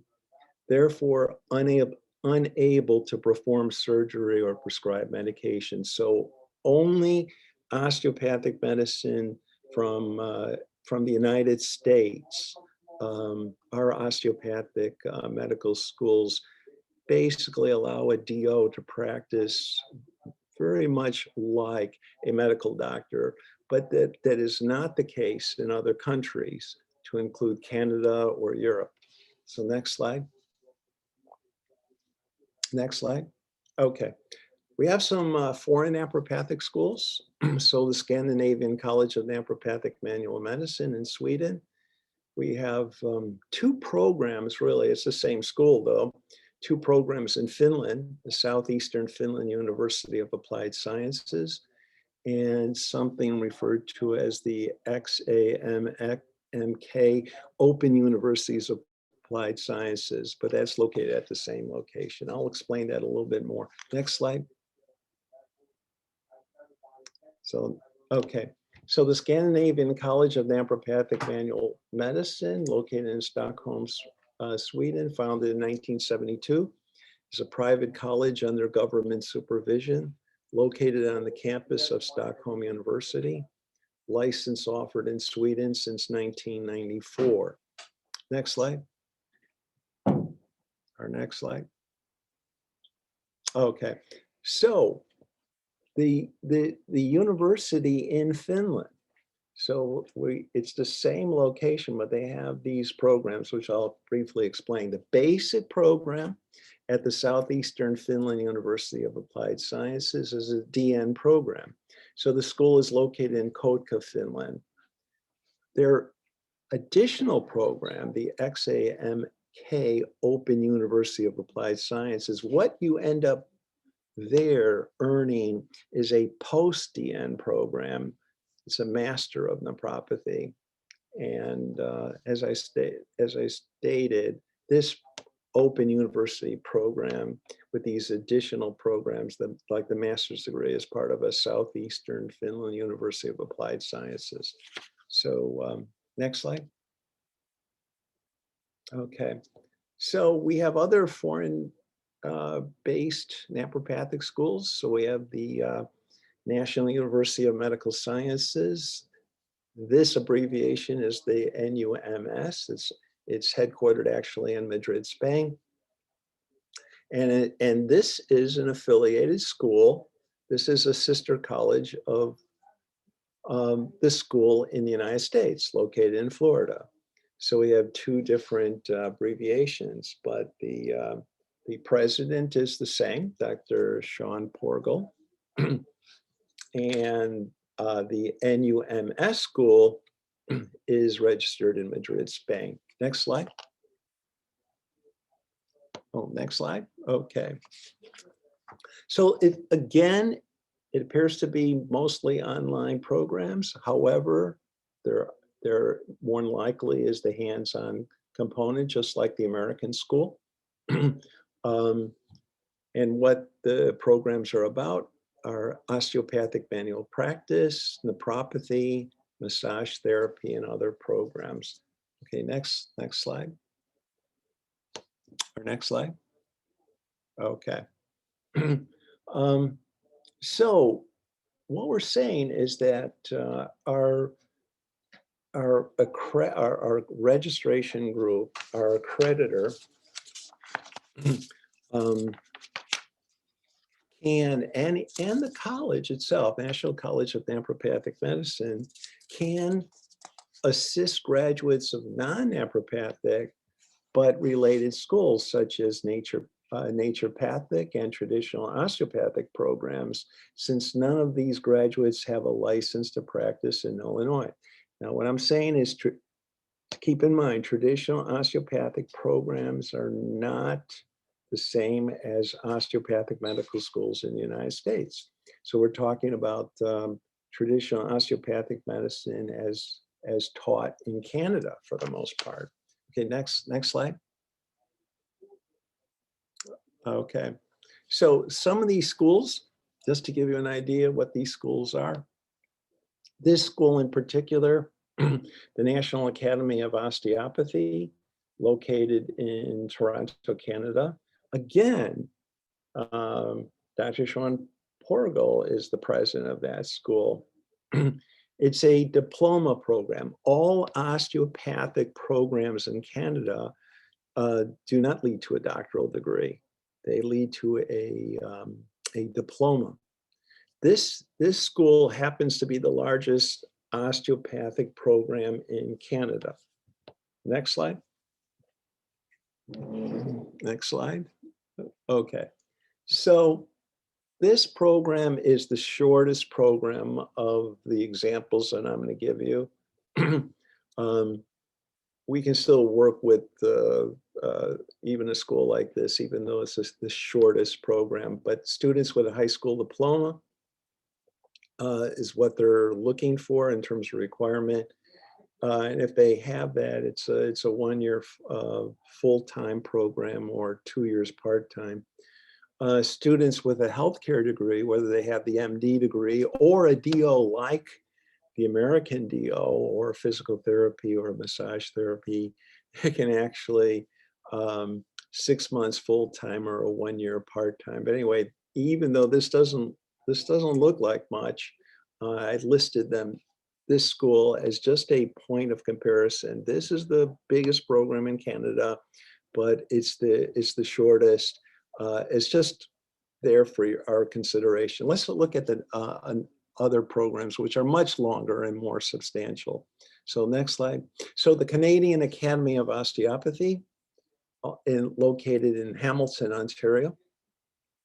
This is leads to a program in osteopathic manual practice. This is a 4-year program, and the degree, what one earns is a Master of Practice, a diploma in osteopathic manual sciences. So this is a 4-year program versus what we just saw. Next slide. Or next slide. Okay, the Canadian College of Osteopathy in Toronto, Ontario. This was founded in 1991. This is a 4-year on-campus program plus a 1-year clinic. So it leads to a diploma. As I said, all these traditional osteopathic practice programs in Canada do not really lead to a doctoral degree. They lead to a diploma, and the diplomas vary. You're going to see this about Canada. There's a lot of variation in terms of what you earn and how much time you spend in the program. So next slide. Or next slide. Okay, the London College of Osteopathy and Health Sciences, again in Ontario, specifically London, Ontario, leads to a master's certificate in osteopathic therapy. This is a 7 hours of coursework. Next slide. Next slide. Okay. So just to be clear, these programs throughout Canada really lead to diplomas, and there's a variety of diplomas. So the DOMP, the Diploma in Osteopathic Manual Practice, and the ACOST, the Associate Certificate in Osteopathy. So there is a wide range of variants in these osteopathic manual practice programs as we find in Canada. Next slide. Or next slide. Let's see.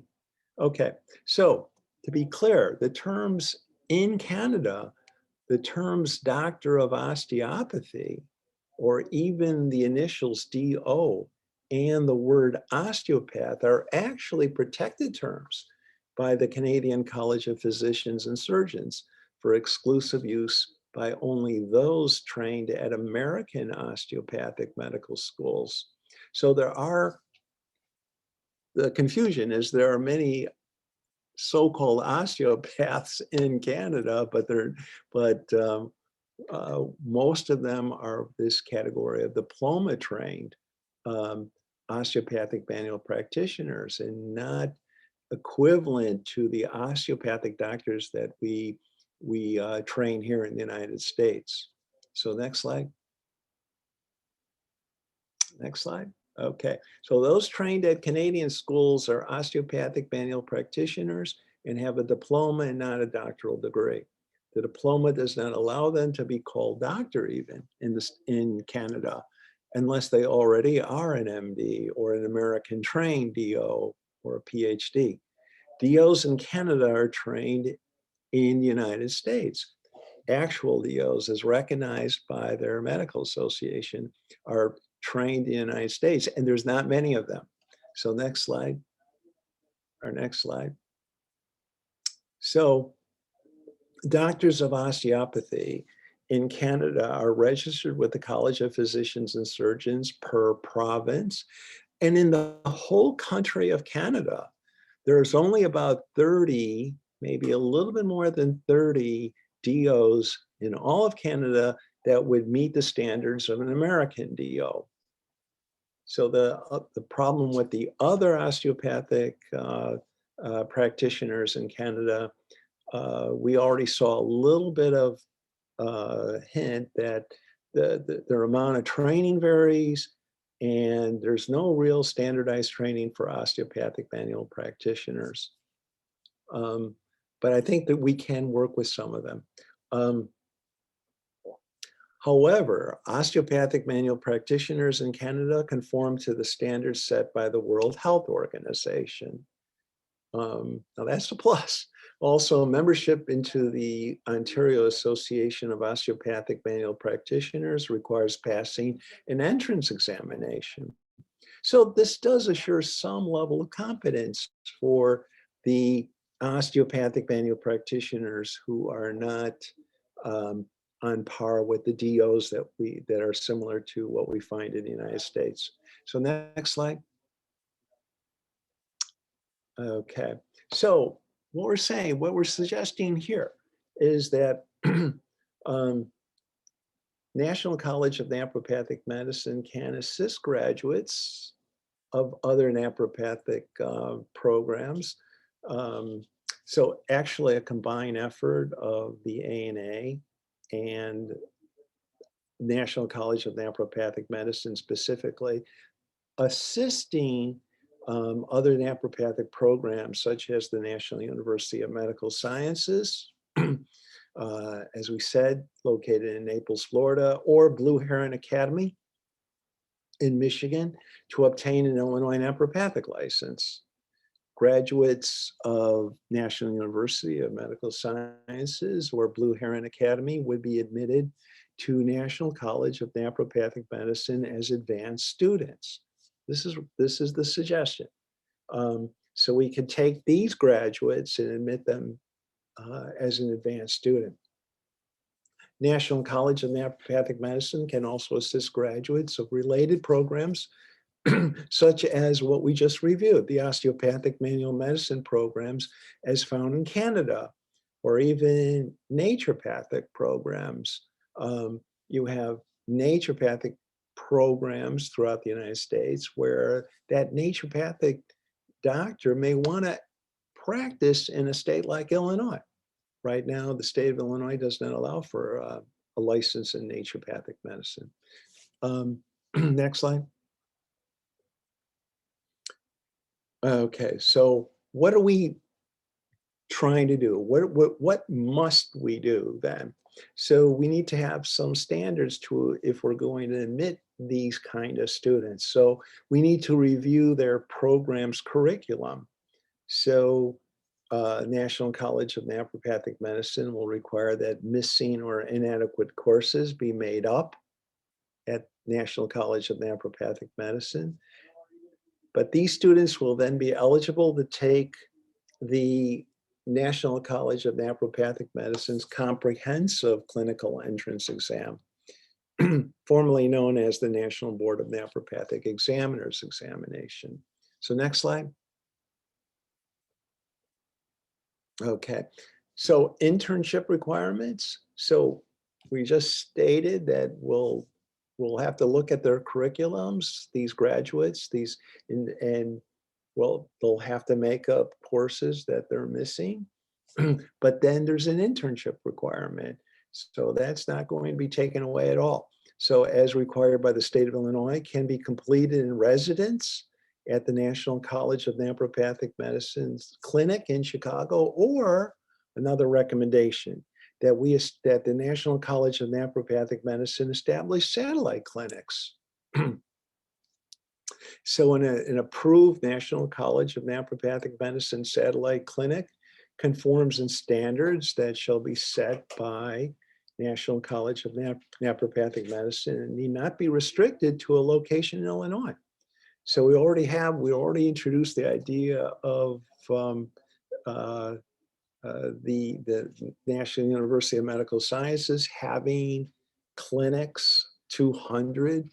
Well, we can look at other locations. So even Blue Heron Academy may be a potential satellite clinic, for instance. So next slide. So a satellite clinic, and we would potentially call it, this is just a suggestion, that we call it the National College of Naturopathic Medicine Satellite Clinic, shall be staffed by a licensed naturopathic doctor or doctors who agree to serve as the student's clinical supervisor. And clinical supervisors agree to follow all standards set by the National College of Naturopathic Medicine Clinic to include testing, evaluations, and proper completion of patient records. Next slide. So our next slide. Okay. Exam shall include what we're calling our entrance exam now to the clinic, the comprehensive clinical entrance exam, formerly known as the National Board of Naturopathic Examiners examination. And however, of course, this is all up for discussion in terms of how we're going to actually make these suggestions work. A student may take this exam at National College of Naturopathic Medicine in Chicago, or at one of the clinic, or at one of the satellite clinics. So, but of course, it needs to be taken before beginning their clinical experience. So next slide. Okay. Interns, regardless of location, are required to participate in intern seminar classes. If attendance at an intern seminar class is impractical due to extreme distance, the intern seminar class may be done by Zoom. Upon completion of missing classes and all remaining requirements. So next slide. So once the classwork is completed, the exams are taken. So the comprehensive clinical entrance exam will be taken, the intern seminars with corresponding exams. All these exams will be accomplished, all clinical requirements established in the Naturopathic Practice Act of Illinois, which is a minimum of 1,000 hours in the clinic, a minimum of 350 treatments, clinical semester exams, all these things. Once completed, the student then becomes a graduate of National College of Naturopathic Medicine. So our next slide. Okay, so I could stop here and come back and finish this because I know it's already after 10 o'clock.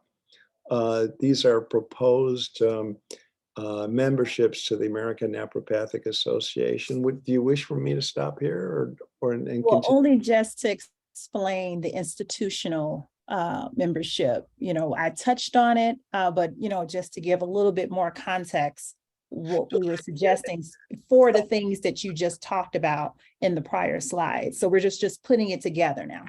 So the idea is that the schools actually can be a member of the ANA. So not just individuals. So we have schools, naturopathic programs, or can be a member of the ANA. And and then I move on to individual membership. And what are these categories? Well, I guess since we're here, might as well I'll quickly run through this then. So individual membership categories. The first category is a licensed doctor of naturopathy. These are individuals possessing a DN from an ANA our accreditor agency. So our Council of Colleges. So we were just talking a moment ago about retired licensed doctors of naturopathy. So the rights and privileges are the same as the first category, which means full privileges include voting rights, full privileges include attending all conventions, conferences, that sort of thing. So, I'm suggesting that a retired doctor of naturopathy has the same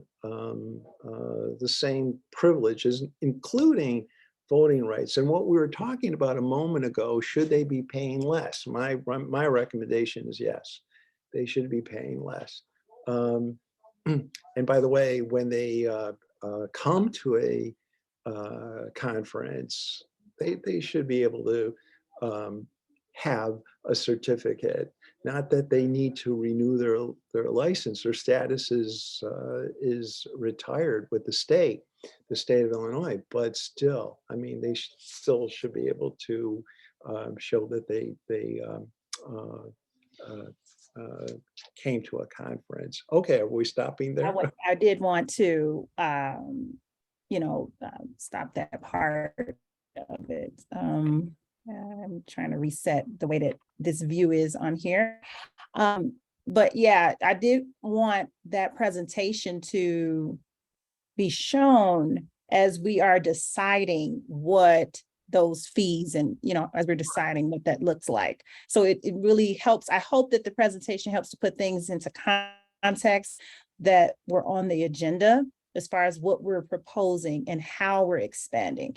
And the ANA not just recognizing schools within the United States, but recognizing internationally as well. And so we wanted to show those examples so that, you know, and again, I didn't say it when we were talking about the Sweden schools, but I've spoken with the president of the Swedish Naturopathic Association, you know, and there's some synergy there.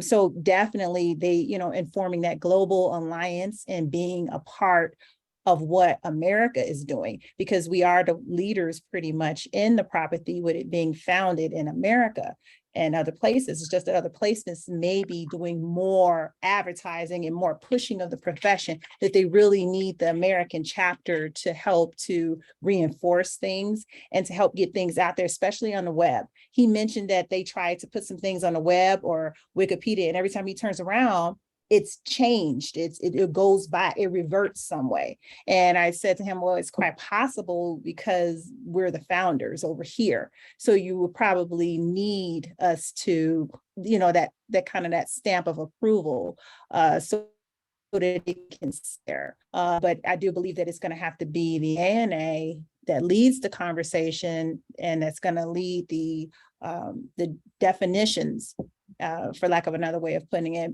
when it comes to naturopathy, and joining in with the other groups to help give us that momentum that we need, because it's definitely power in numbers. And when we get the world of naturopaths together, I think that that's going to be very powerful. So it's a lot of information to process. I know we're not expecting anybody to have any type of decision, you know, no decision making right now. It's just really just introducing the information to everyone so that we can kind of see the direction that we're going in as a national association. So I do hope that that was a little helpful for everybody to see where we're going with this, how we're expanding naturopathy, and how we're recognizing other schools. No, we're not a full accreditor because we have to go through the process for that. But at the very least, as a national organization, we can begin recognizing. And I think with those memberships and collaborations, that'll be a really good start for the National Association. Thank you, Dr. Misha. Thank you. Yeah, it was very interesting, Dr. Messia. Thank you. Thank you very much. There's so much that we can talk about, but we'll save that for another time. Thank you very much. But I'll probably have to be signing off. We'll have more information on the health freedom states. We're still working on that now, but thank you for providing the actual states, Dr. Mesha, because I didn't have that information before. So thank you. Thank you. Okay, so we're at I didn't see in the chat or anything like that there was any type of membership questions for any of the presentations. So we'll move on to board member comments. We can go in order. Let's see here. Dr. Poe, is she still on with us? She's an hour ahead of us, isn't she? So it's probably 11 o'clock there, right? Very, very true. Okay. Yeah, Let's see, Dr. Coker.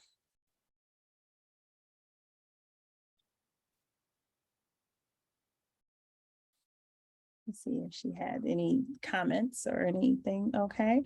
Dr. Weems. No, not at this time. I need to go over the audio, and yeah, if I have any questions, I'll definitely bring them up. Okay, or comments. It's not necessarily, you know, okay. No, I mean, I enjoyed Metcha's presentation there, and it looks like we're going in the right direction. Okay, Dr. Zahner.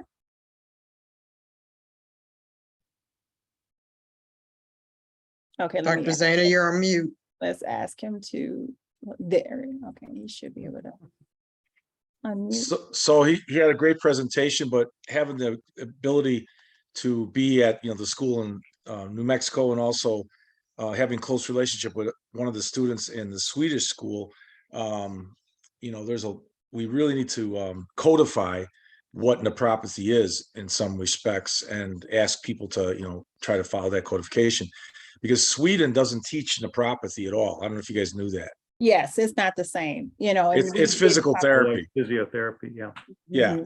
And the only naturopathy in the whole school is they've named their classrooms, Posinko, Podexko, that kind of thing, Sin and Dexin. Okay. So that's all they know.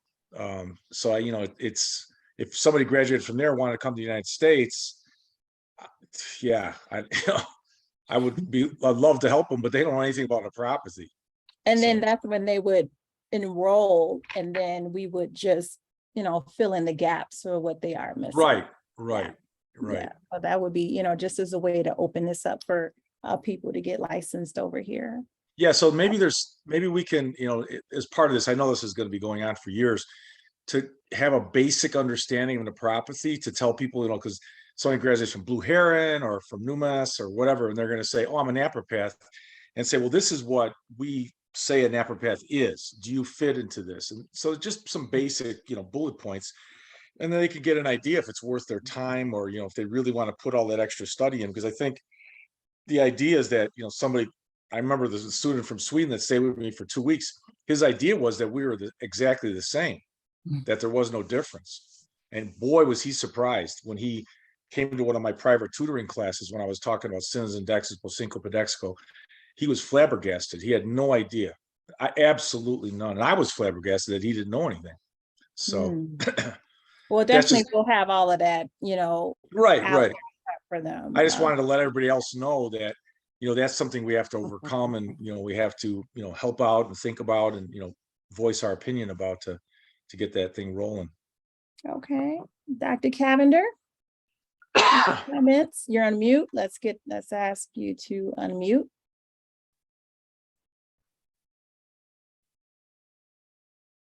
No comments at this time. It's a lot of information we're taking in and look like we're headed in the right direction. Okay, Dr. Olson. Well, I would just say a couple things. One is please become members and pay your dues. It is due in July. Please come out for the winter conference and holiday dinner and invite your representative or senator or any legislative body or vendor that you like. We'd love to see all of them there as well. And hopefully we'll be doing some fundraising, maybe a silent auction or something there. We'll have to work on that too. So, but that's for another day. Okay, Dr. Hutchins. No, I don't really have anything at this time. Okay, lots of process, and we'll have a recording for everybody, and it'll be posted for everybody just to revisit these things, for as far as what the plans are, and the stepwise approach, and this is how we're going to get that global alliance going for the National Association.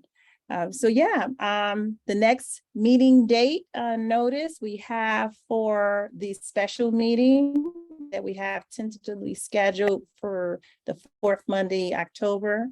I believe that was the 24th, and then we'll have that at 8 p.m. Central Standard Time, and that will be going over the ANA bylaw amendments. So I'll be sending some information. It will be actually in the Google form, the Google Drive, and then we'll be able to make our comments there and communicate with each other there before we have that meeting, and then send out notices for the membership to join in that conversation so that we can be more inclusive. We need the National Association to be more inclusive to the other states and other people who are paying in membership.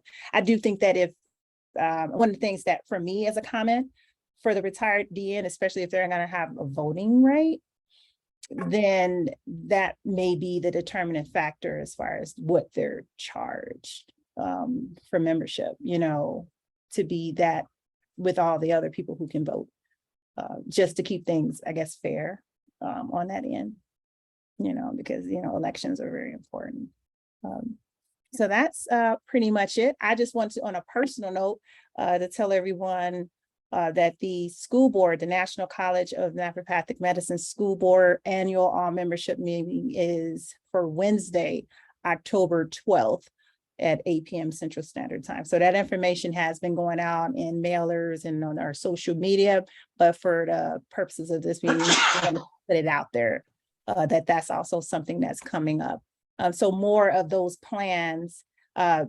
We have a presentation that's more tailored for the school. This presentation was just tailored for the association as far as what role it plays in assisting the college. And as I was saying before, it being a hub, pretty much we're all over the country, where we have students from all these states, perspectives. How do we get them the license? How do we make that education worth it for them? You know, so more information will be at that meeting for everybody, just as a heads up.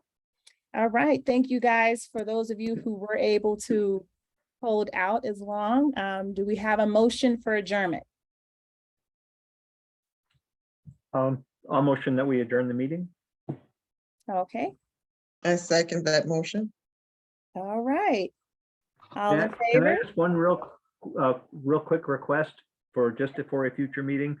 It's been quite a number of meetings since we have followed our previous format where we go by committee and all that, and I understand that, but we really haven't had any updates in our meetings of what's going on at the college, you know, in terms of day-to-day activities. And I've had a few napropaths in talking, because they were talking and they said, so what's going on at the college?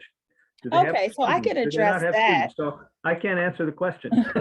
I can address that. See, the ANA doesn't speak on, because then if we're speaking on the National College of Naturopathic Medicine, and that means, are we speaking on Southwest University? Are we speaking on Blue Heron Academy? Are we speaking on NUMS?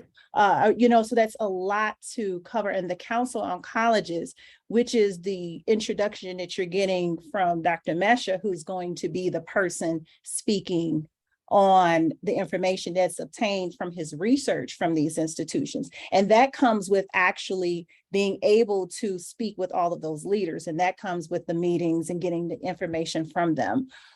So the ANA isn't reporting on the colleges in that sense, as far as what they're doing. The colleges are reporting on what they're doing. What the ANA is doing is basically bringing them in and then just, you know, giving a blanket general information about what's going on with these colleges. Now, I've had a meeting with Dr. Nuzzo. I've had a meeting with Dr. Pergel. I've met, in talks with Dr. Lawton. That all comes with consent. You know, say there was someone else that was the NCNM president, I would have to have a meeting with them too and say, hey, that comes with consent as far as what they're, because they already have places that they have to report to. So they don't have to report to the ANA. They have to report to the higher board, the Board of Higher Education for their respective states. There's so many other agencies and things that they have to report to. We're not really that big of a, entity to have Right. to No, give those I things meant just to. simple basics like we always had in the past, where we'd say, yes, we have a graduating class, and that's also part of how we would know they're graduating. We have a graduating class coming out, and it'll be on such and such a date, and please attend if you can. Or we have 5 new students coming into the clinic, and they need patients. If you want to, so you can send people there. Sometimes they don't even know whether or not I can. The questions like, well, is anybody working at the clinic? How many clinicians are there, or people in the clinic? Can I send patients? I mean, it I would feels just tell people foolish not to be able to answer the question. Well, exactly. I would just when the questions come to you, and this is for all board members, send them to the school board members. Like there's 12. That's who that they would have. You don't have the authority, so just as a way to separate that, they could just easily just go to the school board members. There are naturopaths that they know, Dr. Boyd, Dr. Taylor, Dr. Rapace, Dr. Bova, those are Dr. Greer. Those are naturopaths who are on the school board as well, where they can get the information if they have questions. That pressure isn't for an ANA member. We want to focus on the things that's going to grow the profession, and of course the school is a part of that conversation, but that's not really our jurisdiction with that. Just the same that I can't go over to Nuzzo and start demanding these things. Those things are shared by consent, Right. So, I mean, I know that they're thinking, because the college and the ANA is in the same city, and headquartered there, but it's a completely different group of people running what's going on there. And I'm only at liberty to say what the school board approves to be said publicly about what's going on. That's how, you know, for the board members here on the call, that's how, and for those watching, NAPRPAS watching, that's who you have to go to. You have to go to the school board administrators if you want those type of, the ANA isn't going to be answering those type of questions about those things because we don't really have a place there when the school has its own group and entity. And just think about how, you know, any other school leader would feel. We can't go to Dr. Pergel and ask those direct questions like that in trying to recognize his program. We're just helping him to align, you know, this is just an example, helping him to align with the naturopathic education inside of this country. But we still wouldn't be like those type of news as far as the graduates, you can get that from a newsletter, like the school bulletin, stuff like that. You can get that information from there. I know what they were doing in the past, but that's a waste of our time as a national association. That's just my personal opinion. It's a waste of our time because we could be doing more global, more national things than to focus on the one school there when they have a whole group of people that should be, you know, disclosing that information or sharing it. Just as we have to approve our minutes to make sure it's okay before we display it. It's the same thing with the school. They have to approve it and make sure, hey, is this everything? Is this what we're putting together before we let it out? And so that's why I just made the announcement of when that meeting was going to be so that people can jump on the Zoom call if they want to know. They don't have to bombard the ANA board members with those questions. They can jump on the Zoom call and get those answers, you know, from the school board members.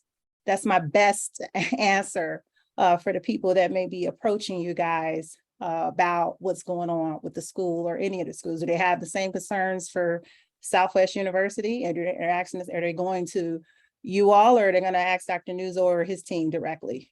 You know, it's the same thing here. You know, so that's what I would suggest, that you just go to that school and the administrators and the leaders of that school and get and ask questions respectfully, because they don't have to answer them to them. They don't, it's not, we don't have to do it. We can't force any of those I institutions. just tell them we're doing all kinds of things.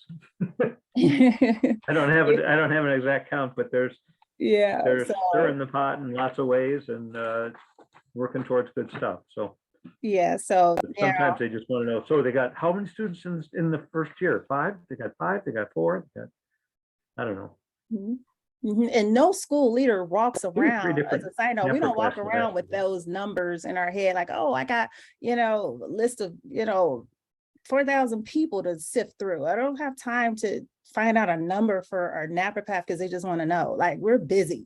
We have Right. a lot of work to do here, and we're talking about students from all over the country. You know, so it's yeah. After a minute, it's like, okay, that's the same question again. Okay, you know, so that my best answer is to invite everybody to the school board, the annual meeting for the school board. You know, That's what I'll tell them. You should just stop by sometime. you know, just reach out to any of the school board members, and they're naturopaths. Oh, You know, there are a okay. lot of school board members who are non-naturopaths, but they're naturopaths, and they're probably their classmates, you know, that they could still go to for those same questions. That way they don't have to put you guys on the spot and you're not actively there or making any decisions for it, just in all fairness. Yeah. Yeah. All right, And I know everyone. yeah. Is there ever any chance that we might be able to use the school facilities to just have some, like we were trying to start treat and greets? You know, Probably where, next year, because we're going under where a we, major rehab now. Again, next month. again? Next Okay. month. Yeah, gotcha.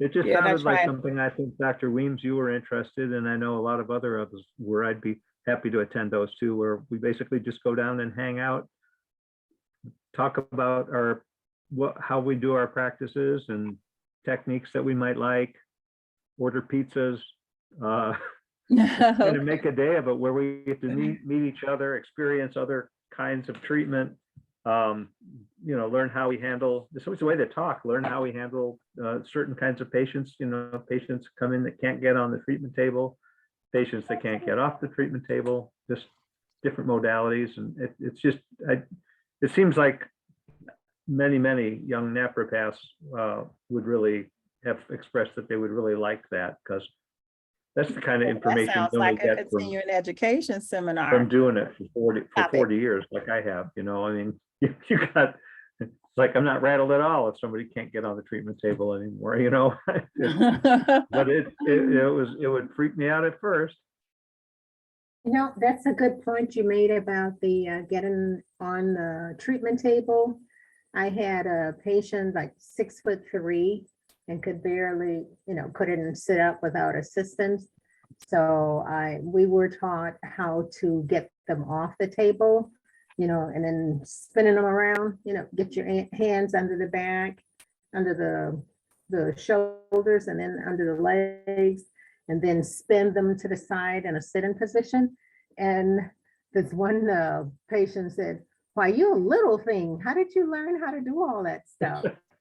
They So- say that to me now with some of I- the men on the table, like, you're Yeah, so that's throwing me what around here like a training rag is. doll. Yeah, to help you get off the on and off the table when you can, even if we don't have the table that lifts them up.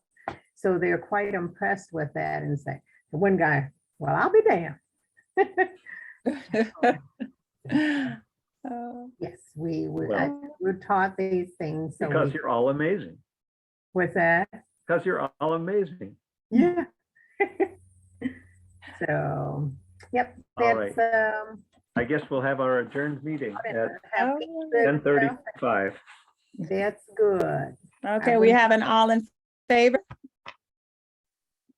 Yeah.